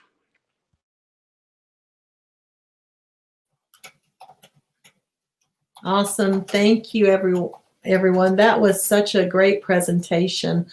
I am going to share my screen again one last time, so that if you have not filled out the bit.ly or done the QR code, you can do it one more time. But you only need to do it once. So don't do it again if you've already done it. So again, here it is. And then we're going to take some questions. So if Shelley, if you could put all the panelists on so we can do these questions. So we have 15 minutes. I only have, it looks like 4 questions so far. So we'll see if we go up till 1 or not. But again, here's the bit.ly. Here's the QR code. You only need to do it one time, so you can do it either way. So make sure to put your name and your email so that we can send you a certificate of participation, because this is the only way we can validate you are here. All right, everyone. Thanks again. That was a wonderful, wonderful panel. It was so great hearing about the diverse perspectives that you bring and your research backgrounds and all the life background that you bring to the table, and the presentation was wonderful. So here is the first question from Kenneth Hunt. He says, having been mindful about including literature and content that is diverse in many aspects and lenses, how can we be sure that it is supportive and not an isolating practice? So it's open to all of you. You're correct. That's why we say, or at least I say, don't try to do this alone. Let us help you. I teach the Utah Police Department, Orem and Provo. I've been with them for 5 or 6 years, and I approached them because I wanted to teach. I wanted to learn from them, and I wanted to do what I thought was helping them. And I think it's been a good symbiotic type relationship. But I include some of everything that might lead us to become racist in our thinking. And as long as I can level it out and smooth it out across the board, I haven't received any pushback. It has been enlightening to the audience. Meg, Lee, do you have anything to add?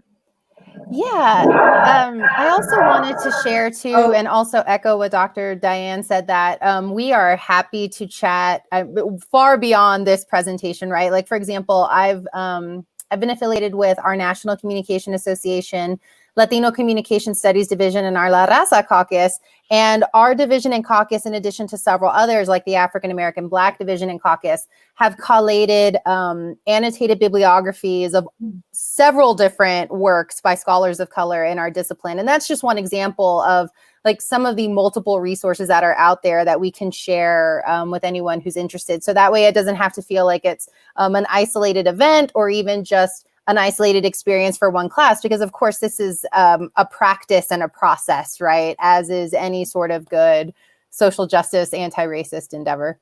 Oh, that's wonderful. Lea, could you email me that and I could upload it? Mm-hmm, sure. And then Trevor, are we good to be sharing your PowerPoint as a PDF as well to everybody? I would ask the whole group, but yes, it's fine with me. Okay. Good. Okay. You're muted, Diane, so you're shaking your head. Okay. Awesome. Any other words to answer that question, or are we going to go to the next question? Okay. Sarah Herman says, a friend's student said that a book about an indigenous protagonist who discusses their religion violated their core beliefs per WSU policy. How can we engage these students in anti-racist education? So I feel like religion has been a super big topic throughout this chat today. Mm-hmm. With like the beginning and then the last one where the questions have been out like that. Right. I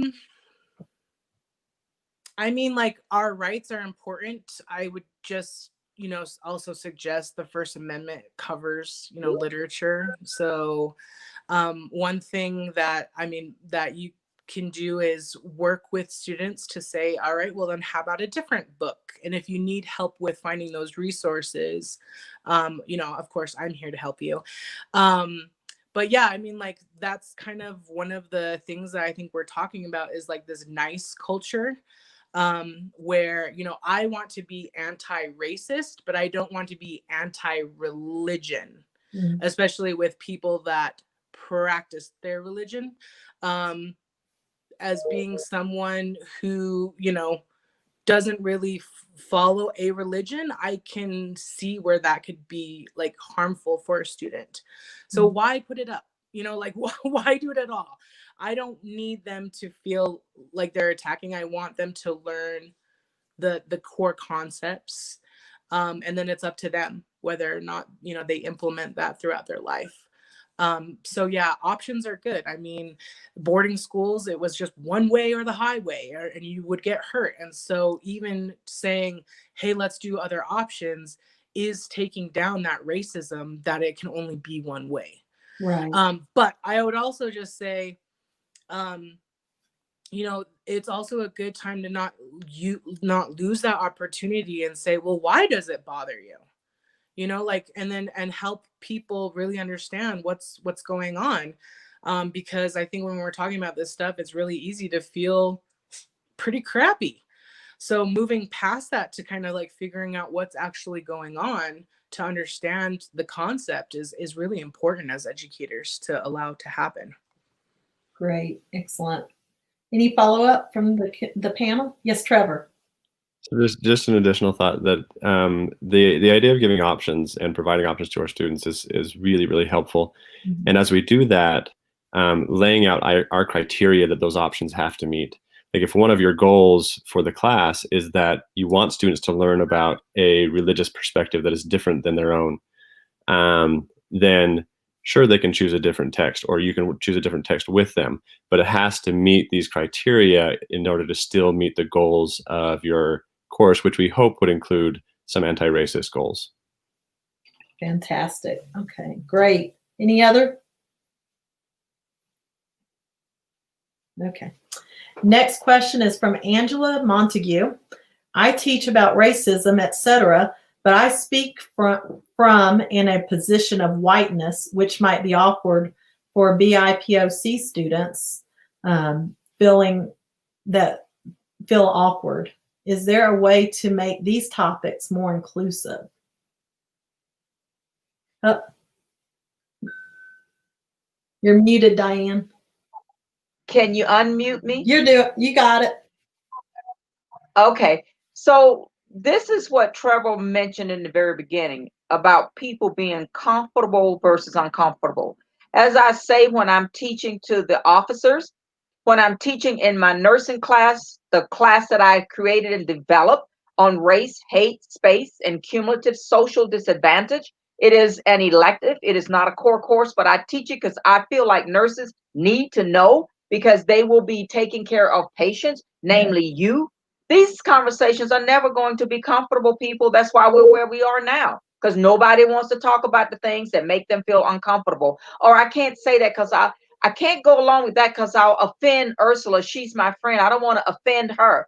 And when it goes back to religion, you can ask every one person out of every one of the 900 and so religions there are on the face of this earth. Ask them what's right. They're going to tell you it's their religion. So you can just forget trying to talk about religion, because everybody has a doctrine in their religion. It's going to be uncomfortable, people, and we have to get through the uncomfortable pieces. So we may as well have the conversations, listen to everyone. And as James Baldwin said, I know you didn't do it. I didn't do it either. But this is where we are. Where can we meet each other and work? Because that is where I approach the officers, law enforcement. Where can we go to work together? I've been doing it for 6 years with them. I also do it in my classes I've created, developed for the past 3 years I've been teaching. And my students are wonderful, because you know what they say to me? They say, why has no one ever told us this? Back to all that history that got erased and sterilized. Most of you out there listening to this didn't get a lot of that history, because it wasn't taught in my schools either. I just experienced it because I lived through it. And then I connected the dots in reading later. But the fact of the matter is, it is not comfortable. I'm sorry. Can't make it comfortable. That's why we say don't try to do this alone. Call us so we can help you. Exactly. Yeah, Leah. Go ahead. Oh, yeah, I was just going to say real quick, building off of that, even the framing and the acknowledging of that is so important in the classroom, because I think students often look to us as being the end all be all experts of everything, right? And it's okay to say, like, I may not have this lived experience, but I want to facilitate these conversations with you all. And by extension, they are going to be difficult and challenging, and we're going to be uncomfortable, but we're going to do it together and learn together, right? Meg, what were you going to say?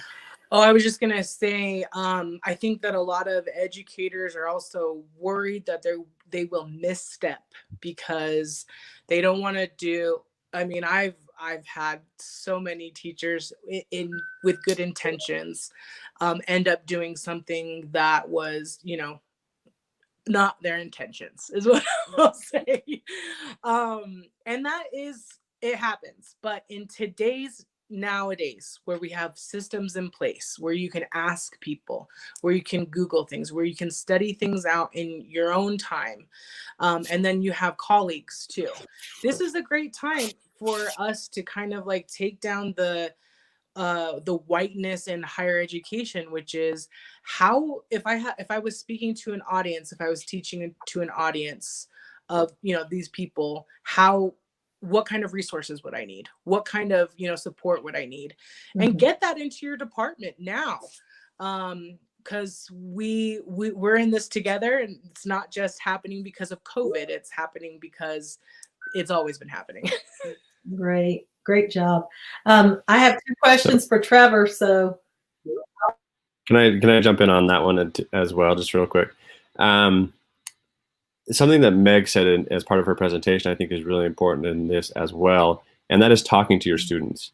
If you're worried that a student of color in your class is going to be singled out or feel singled out because of something you're doing, talk to that student ahead of time. Figure out what's going to work for them, what is going to help them be safe in that space.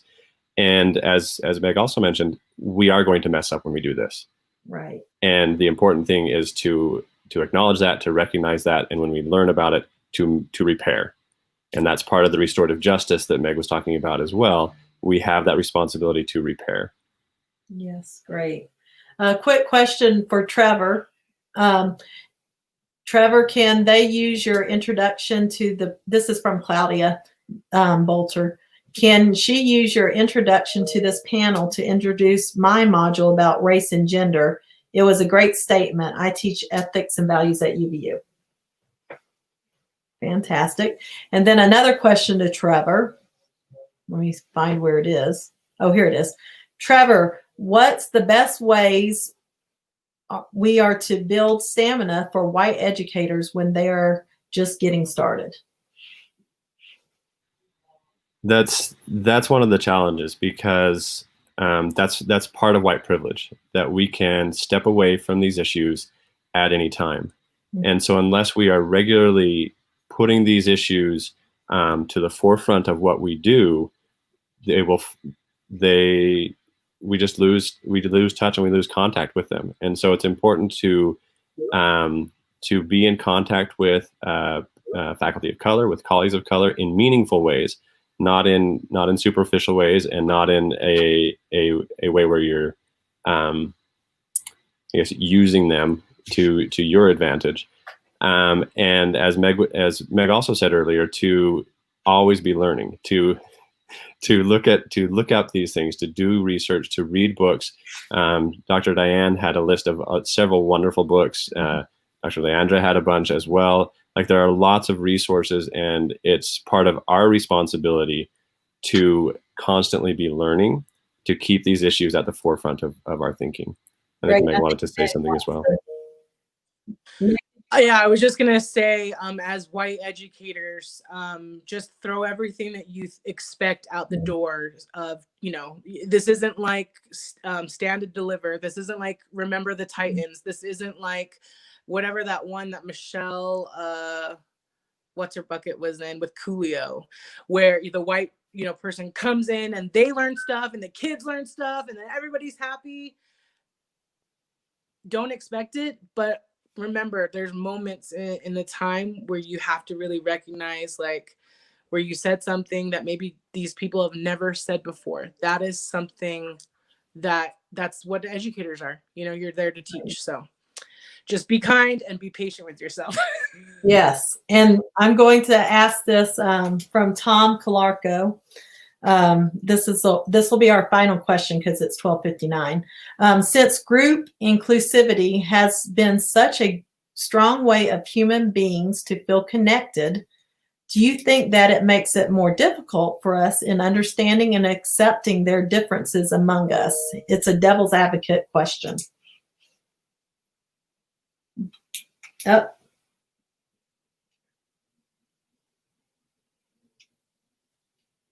Oh. Did anybody else want to take that? So am I unmuted Yes, you yet, are. Ursula? Okay, I'm sorry.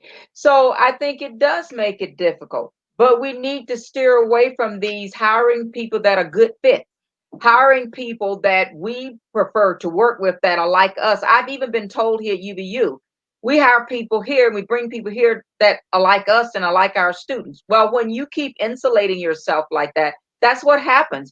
It is more difficult. I grant you, I give you that. But as Trevor mentioned in the beginning, some of us, we've been doing this for a long, long time. We're accustomed to being in places where we're not wanted, where we're not liked, and we've adjusted. And I'm one of those people. I've been in Utah for 16 years. And in my department, I'm sure I'm the only African American, and we have a person from the Asian descent. So I have to adjust all day long. I have to be in code all day long. I tell the policemen when I'm out, I have to be in code where they're concerned.